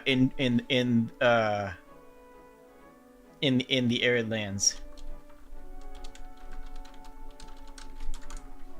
It reframes it as a positive, like it's flourish in the arid lands, not drown. Like it's puts a good spin on it. I was thinking like delicious to rodents or something like that. Oh, what is the phrase for volcano? Because that's one of the. What do the spirits have this? I guess is the other question. Volcano obviously does. Is there anybody else that's particularly shuns? Lure and ocean. Ocean's hungry and lure, yeah. Are the other ones? And then it's the invert of downpour and river surge, right? So the volcano looming on high is mountain home, simple enough. River's domain for your presence counts as wetlands for river surge. Wilderness is home of the island's heart. Your presence can only be added or moved to lands that are inland. So that does do what I'm doing with reframing it as a positive.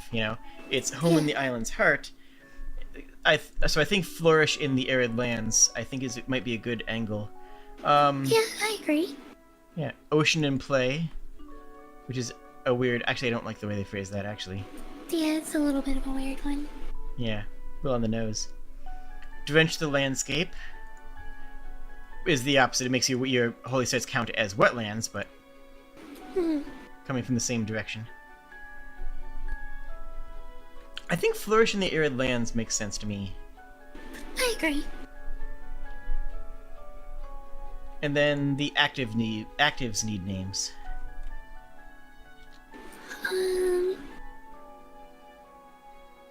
Target self. Destroying and exploring sands where you have holy site. Wilds adjacent to holy sites counts as badlands. And this is the vines choking. This is the namesake, right? This is the burning thorns reach outwards, right? These are, stinging nettles. Yeah.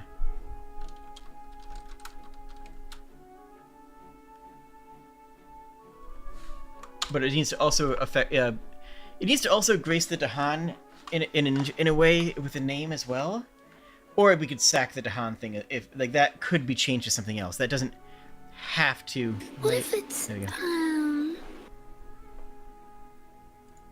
broadleaves hide their sting? And then we think of it like a gimpy kind of leaf. Where it's the Dawn know about these plants and they're using them as a natural barrier against invasion or predators. I So like that's it. why they have the +1 health. What's that? And then the plant called again?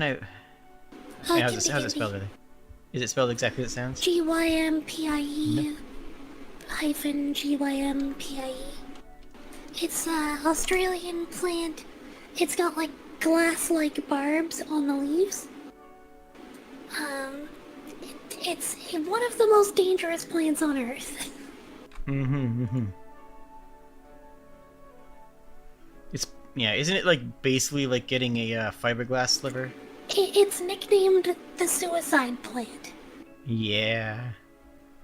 See this picture of someone touching it? Don't do that. Yep, you do not. No, Don't do this thing that this person's doing. there's a couple of YouTubers that grew one in their backyard so they could test how bad it really was. And they stung themselves on the forearms. And it was pain for them. They stung them and then immediately treated them. And they had, like, throbbing, stinging pain for 3 months after. And that's we knew this, we did it deliberately, and we treated it immediately.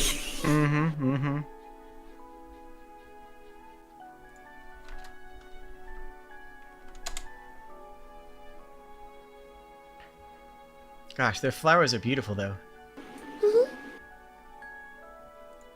Which, honestly, we can roll into things, you know?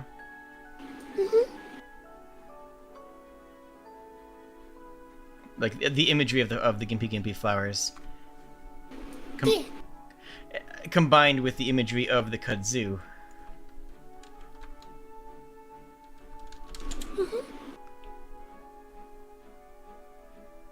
Just look at that. Just absolutely being inundated.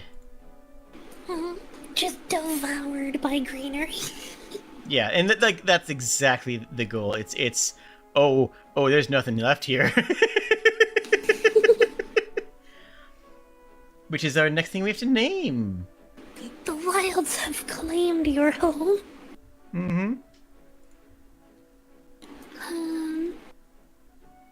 Targets a holy site. This is the, like... Add a wild, add a wild, add a wild, push any number of wilds, deal 1 damage per grass element to towns or cities. This is just, the reckless growth, right? This is... Yeah.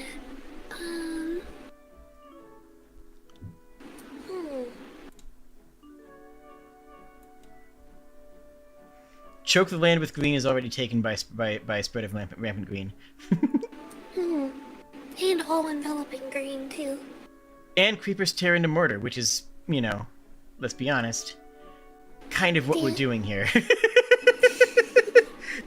I get it, but it plays so differently than spread of rampant green that I don't feel like it's actually, like stepping on the rampant green style, like especially when you look at everything else into it.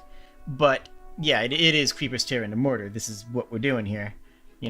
Vines shatter foundations is the same thing. The same plan.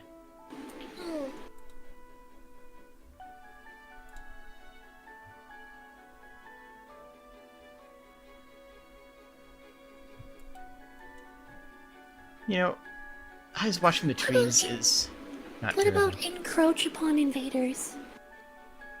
It doesn't sound violent enough. It needs to sound more explosive. We're adding potentially 3 wilds to a location. It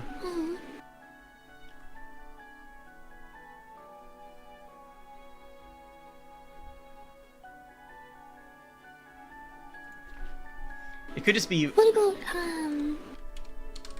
blunt their axes with vine? It doesn't really hit the growing. That makes it sound more hardy. Vines birth forest from unseen nooks.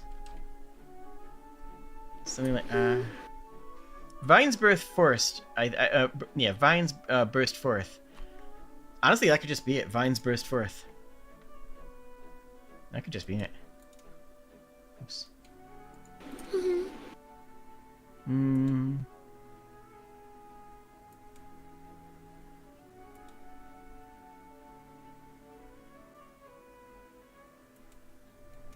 I want to play with Wandering Voice again. That was a really interesting spirit. I want to play all the spirits again because this is a good game. I'm just gonna be real honest with you. I want to play everything.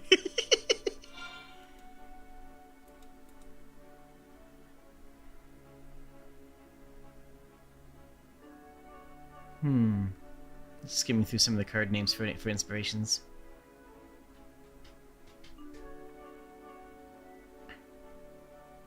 Flow down river, blow down wind.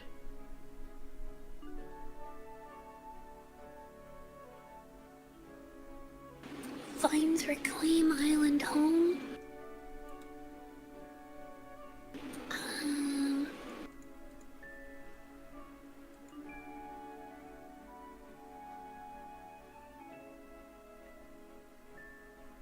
Smothering Infestation is an interesting card with a spirit. Strangling Firevine is, of course, our bread and butter.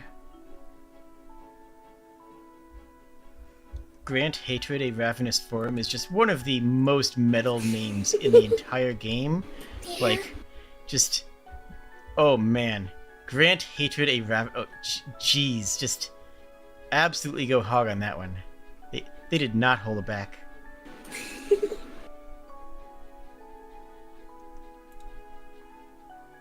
What I've not done is check every single card to see which ones have both fire and grass to see and compare them with what we've done. I'm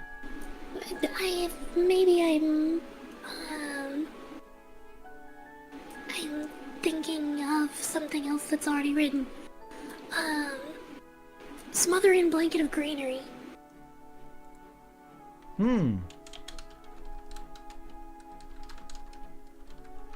Okay. I'm gonna keep a pin. I like the smother. I like the way that implies the explosion of the aggression of it. I'm kind of feeling a little bit tied to the burst forth idea. I feel like there might be some thing there to go into, but I do like that. I like that a lot. Obviously, this is something that you don't want to finish in a day. But what I want to do real quick is just go down the list of spirits and do a think thought about where our synergies lie. Which spirits are going to be cool and, or which ones will be cool and which ones will be scorn, So, off the top. No reaction for that one? Really? None? Okay. What? I said which ones will be cool and which ones will be scorn? Scorn, anti-synergy? It's just like a whole... Oh, yeah, okay. Okay. It took me a second. I thought you said we, not B. So I thought scorn S-C-O-R and not gotcha. scorn No. S-K-O-R-N-E. I didn't catch on right away. It's a reference to War Machine, a tabletop game that we both played. Yeah. Scorn has some extraordinarily powerful characters that are balanced by having intentional anti-synergy with their own faction. The cards fight amongst each other for resources, like cards that want to gather souls, and another card that prevents that creatures from creating souls because it gets more powerful when something dies near it. That blocks the other things. They fight amongst each other, and that's both this ludo narrative. It shows up both in the narrative and the ludo narrative too. Yeah. Yeah. It's kind of like the Trollbloods, for example, have the competing either. You have the modern ones that, like the modernist Krails that use guns and stuff like that, or the traditional that use magic and might of arms and stuff like that. Yeah, and the traditional ones focus more on the beasts, whereas the modern ones focus more on larger military. Yeah. They don't really actively fight each other the way Scorn does, but it's they're it's a not split. actively fighting, but they have they have two different styles of synergy. Yeah, totes. So, Lightning Swift Strike helps us get off the ground, but not much. River Surges and Sunlight. It's not a strong synergy between the two, but Lightning Swift Strike gives us the ability to use our slow powers fast, which is a pretty big deal. Actually, yeah, that would make these very strong because, yeah. Smother is intended to be a slow power. I didn't actually make a note of that. Because, you know, of course it happens overnight, not right away. And Broad Leaves, of course, is a fast power. Yeah. Because that, you need to set up the wilds as Badlands in the fast phase, and you need to do the Dahan health before the engagement.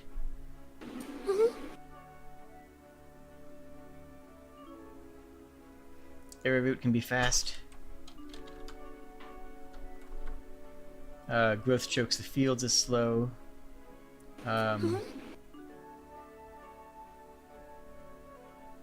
False Promise makes is sense. slow. It's fast too. What was that? Abundance of Arrowroot makes sense as fast. False Promise is slow, and Vine's Shadow Foundations. I guess it should be slow. Yeah, I think slow fits. Yeah. But yeah, so Lightning Swift Strike actually does have some nice synergy. Yeah, you're right. Yep.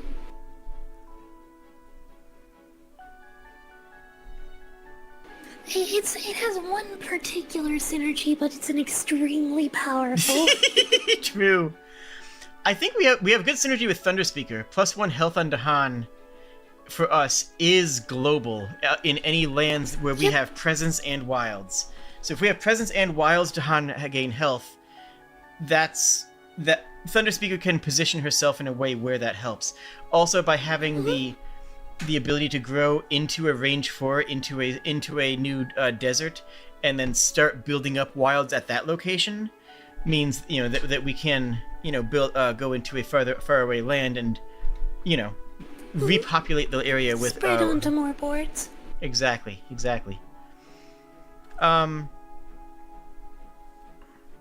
Let's see. I think, honestly, there's an interesting synergy with Bringer of Dreams and Nightmares, which has a lot of pushes and a lot of mobility, but also wants fear. And because we're all about, no one else that I can think of pushes wilds. And even if they did, this only applies when we do it, so it doesn't really make. This is supposed to be whenever you add a wilds.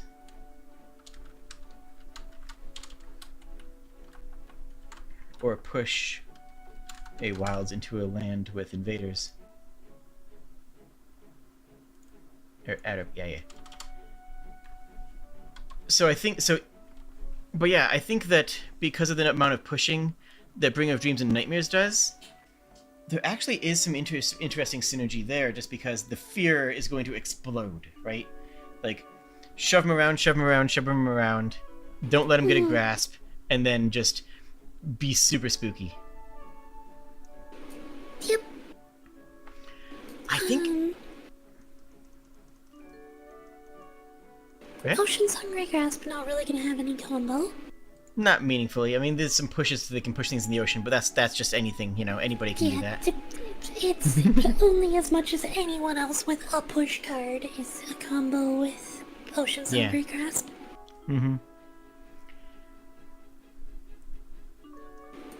Keeper of Forbidden Wilds, I feel like could have some strong synergy together. Not terribly. If you go insofar as they can generate a lot of wilds, one of their cards is just 1 energy, add 3 wilds to a location. Sure, thanks. But other than that, not really. So I would say a little. That's but an energy that is significant on this spirit. If they can get to you, which you can get to them. Oh no! Wait a minute, hold on. I found the other synergy. They can add presence to a land with wilds, so they actually can expand. So it's not them helping you, it's you helping them be able to relocate their presence to different places across the map. Not much of a synergy, but it's there. Plus their ability to, swamp the land with extra wilds that you can use as tools. Yeah, okay. I do fear that wilds counting as Badlands might be too strong, but I don't know. Maybe not. It's only for your own abilities, though. Yeah, it needs to be playtested. That's really what it comes down to. We don't really do much with beasts. Nothing really affects Sharp Fangs. It feels almost like we should, because we're creating more... I could see a different revision of this that replace some of these sun growth things with I don't know. Never mind. Yeah, Nothing like really beast there. habitat sort of thing. Yeah, I could see a different angle of this that it is less fire based and more bestial based. But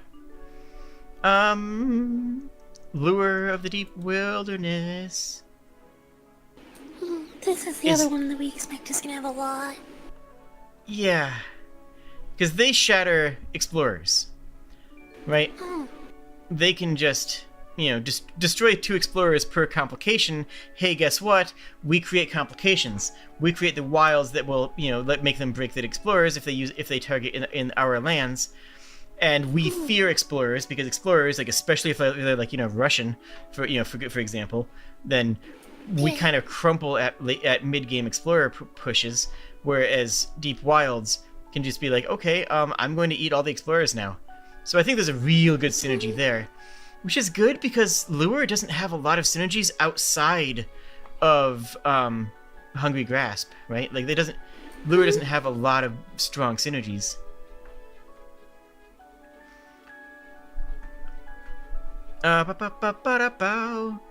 Nothing really Any in defensive spirit is going to help cover for weaknesses too. Stones Unyielding Defiance, for example. Volcano is a complement, but not a synergy. Both of them have, the interesting way of controlling zones. So it's not a synergy, but it's an interesting complement of playstyle, Yeah. Them building up the mountains and us building up the sands. Silent Mist is actually a really interesting synergy, isn't it? That's actually a really interesting synergy. Because we can ping things for 1 damage, and Shroud of Silent Mist wants a whole... it prevents them from recovering. Exactly. And it recovers more from things being pinged in their environment. And there are criminally few things that actually synergize with Shroud of Silent Mist. It's one of the card's problems. Yeah. Is that there's very little things that do anything with Silent Mist that it cares about. Yeah, they don't damage anything without just killing it. Exactly. So, actually having a synergy with Shroud of Silent Mist, I think is a really important to note. I think we almost have an anti-synergy with Vengeance as a Burning Plague, because they want there to be cities and towns, and we are, built to break them as quickly as possible and prevent them from existing. They want a whole bunch of disease, and it's okay, but if you have a bunch of disease, you don't need the wilds there. And if you have a bunch of wilds, you might not need the disease there right away. It's not an anti-synergy exactly, but it's a little bit of a conflict of interest. Fractured Day, who knows if there's something there or not? I don't.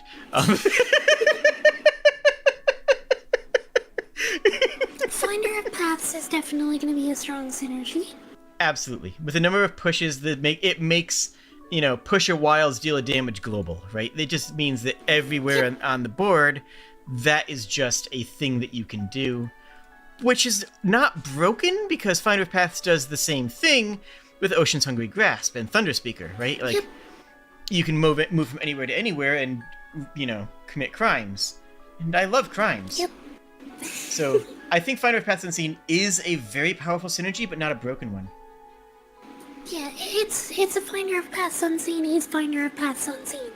Yeah, Finder of Paths Unseen pops off because it has a friend. It has a friend who does something neat, and it's all about it. Mm-hmm. Oh, that's the other synergy with Silent Mist, by the way. I forgot to mention. Silent Mist builds up presence and then pushes its presence around, right? Like, Yep. it's at a presence is add 2 presence at 0 for goodness sake, right? Mm-hmm. Abundance of Arrowroot gives Silent Mist a desperately needed energy boost. Yeah. Like, 'cause that's one thing that Silent Mist suffers from greatly is virtually no energy gain. Yeah, technically you can damage things and grow and get energy during, where is it? Yeah, during time passes. Sorry, I read that and my brain didn't parse it because time passes is one of the other key phrases in, Spirit Island, So I didn't parse that as an ability name. No, it's not. It's not. Okay, no, it's Slow and Silent Death is the name of the ability. Never mind. Yep. Yeah, okay. My brain did not parse that whatsoever. Anyways, having a spirit that actually works well with Shard of Silent Mist is a huge deal. I don't think we hit anything on the Horizons front. Not really. Not meaningfully. Mm. Any more than just what they do Stone naturally. and sand a bit. A little... I mean... Mostly in a we want to be in the same places at the same time kind of way. Yeah, because if they're reducing the invader's health, then your 1 pings are a lot more effective. Oh, you know what? They also have the Explorer Snipe. I forgot they had that. I really did. They have 2 Explorer Snipes, 1 damage to each invader.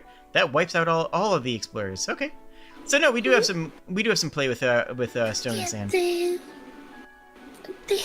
They are a similar offensive spirit, but with the 2 of you both next to each other, you're capable of sheltering each other defensively through your shared offense. Yeah. Yeah. And Sunbright Whirlwind also, lots of pushes. Yeah, I mean, yeah. Sunbright Whirlwind is in the same position as, like, River Surges. It's like, it's a synergy insofar as it pushes things around, but it's not really... Yeah, it does a thing that synergizes with you, but it doesn't synergize with you. Yeah. Out of the gate, having a town push is good for both Towering Roots and Breath of Darkness. Mhm. But neither one is, like, super, super clutch. There's a weird... I feel like Hearth Vigil has a good interaction there, but I don't remember Hearth Vigil that well. I mean, Hearth Vigil would adore the +1 health on Dahan, Mhm. Hearth Vigil would enjoy that just as much as Thunderspeaker would.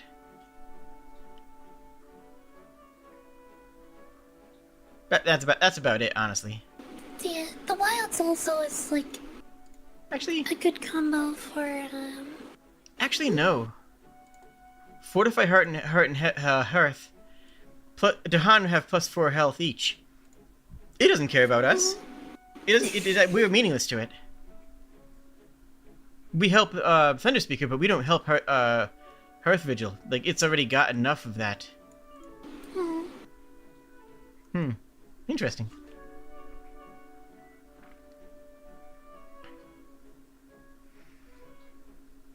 I almost feel like I'm still worried that Broadleaves Hide Their Sting is too strong with all wilds counting as Badlands. When they're adjacent to holy sites.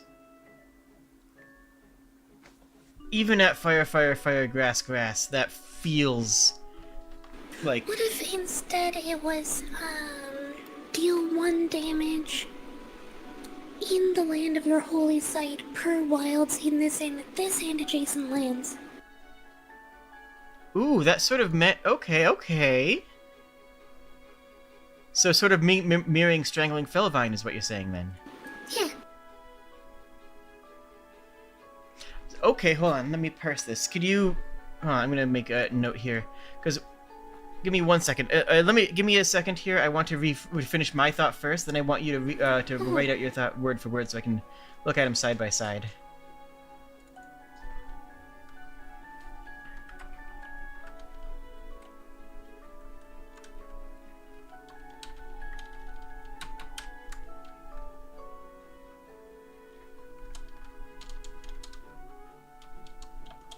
I also kind of need to see the things so that I can organize my thoughts too. It's behind the browser capture on your screen. Oh, true. I'm rewriting it right now.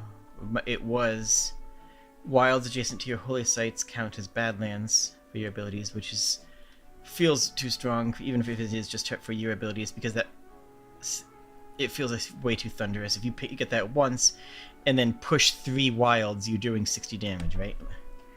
So my thought was...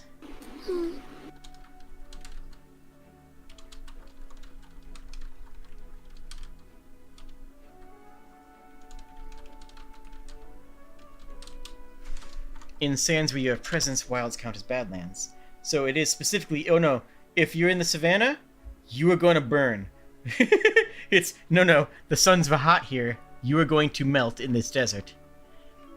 It also reinforces the ability to push things into desert, which was kind of lacking before. But what was yours? I want to hear yours again.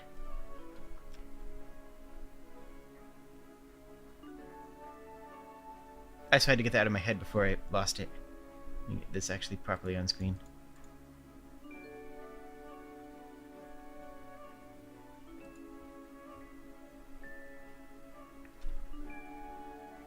Sprig?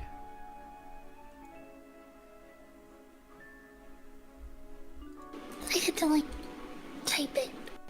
Oh, okay. No, I get that. I did the same thing. It's like,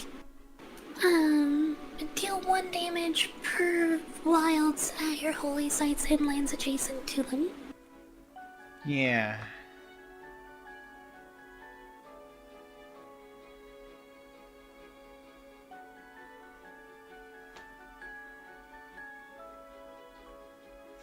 I like it, but I want to restrict it to sands. Okay.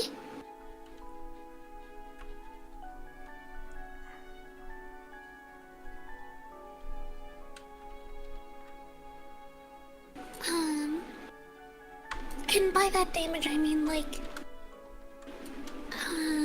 not damage in each land adjacent to the holy site. Yeah, it's But spread like, out as each wish.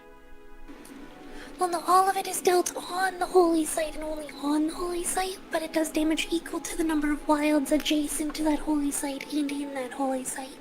Gotcha. Deal 1 damage at... I think it needs to be a holy site in that case, which is still strong, especially if you can hit it out. Okay. For each wild in...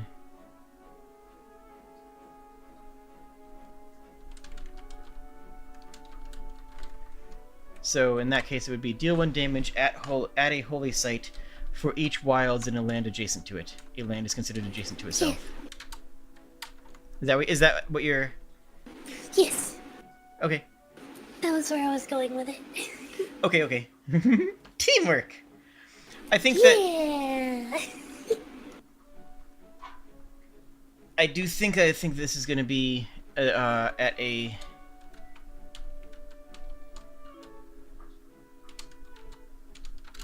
at a sands with a holy site, because I think that we want to reinforce the come into the desert, you know. Mm-hmm. I think that's a good capstone to say, okay, everything in this desert, kaboom. And then we have other ways of pushing some stuff and trying to get it into the desert. False Promise being a core step of that, one explorer town gathered in there. Maybe we need more ways of getting things... Well, I mean, maybe it could just be synergy, you know, like... That's what we were just sort of looking at, is something like Wandering Voice can just get a whole bunch of people to run into there, you know? Yeah.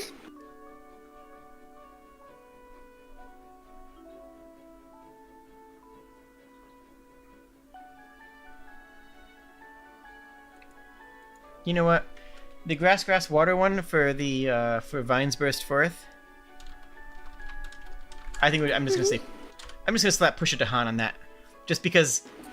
Okay. Yeah, I don't know. It feels right. It also breaks up. It also breaks it up a tiny bit more. I might even make it gather at Han instead of push it Han. Ooh. Because we're leaning into the idea of, like, these vines are destructive to others, but they are, like, they are shelter to Han, basically.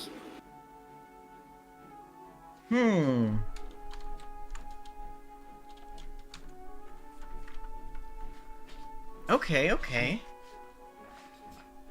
I was thinking, yeah, because that fits with the other person.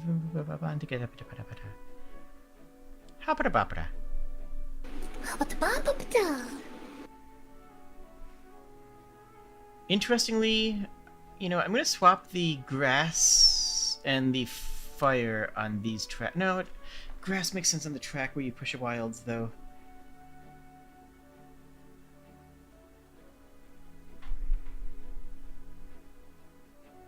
Maybe this should be grass or fire.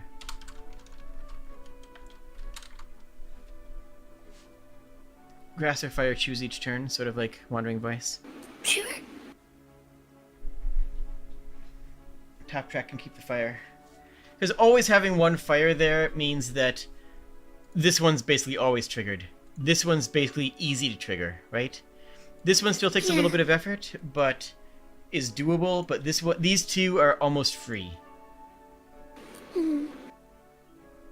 Whereas having the grass pretty deep into there means that, no, you need to work for this. No, you need to work for this. And I think I want to switch that because I want adding the wilds to be free and building up to this to be harder. You know?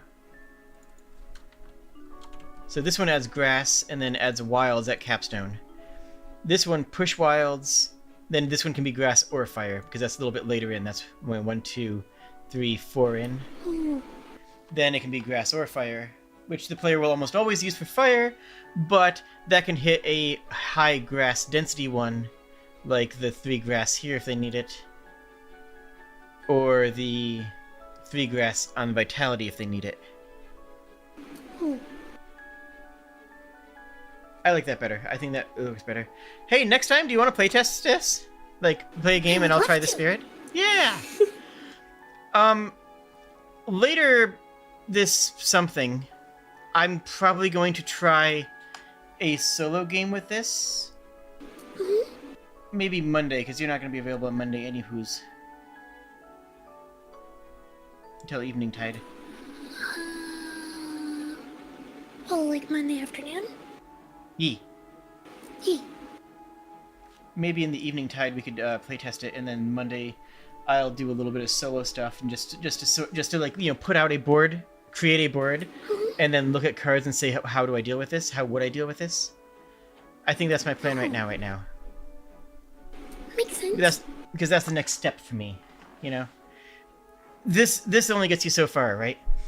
The playtesting is critical, and the way I like for playtesting is state-based playtesting, where rather than just saying, okay, play the game with a spirit over and over and over and over and over and over, it's craft situations and then say, what did the spirit do in this? Craft a situation and then say, what do we do here? What would someone else do here? Let me draft 3 powers and then create the situation and then see how I can make it good or bad or break things, in that specific situation. Then focus more on the full game playtesting. That's how I like to do it. That's how I like to go through that phase of playtesting.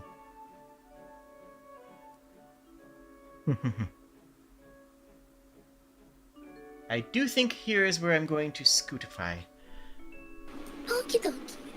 But yeah, adding a grass right there means you will virtually always have add a wilds, but it does require a water, which is very abundant in the gain a card section, but not so abundant in the in our starting cards. One of them should have it though. Abundance of Arrowroot. I mean, Growth Chokes Fields is good enough for that. All right. I'm gonna wrap here. This has been very good. Yeah, it was fun. Yeah, it was a delight. And we'll play a game on Monday evening. Yes, yes. I Yes, would yes, love yes. to. That sounds delightful. I'll see you soon. Yeah. I'll see you tomorrow even. Heck yeah. Dungeons and or Dragons. You know the easiest way to get to that the easiest way to get to that stream. Do you know Sprig? Do you know what the easiest way is? It's hitting the Kobold follow. fun. It's hitting the follow button or the subscribe button on the stream that you're watching right now. That will make sure that when tomorrow comes and we have our next game, that you'll be notified. Mm-hmm. It's true. So true, bestie. Yep. All right. Good night, everybody.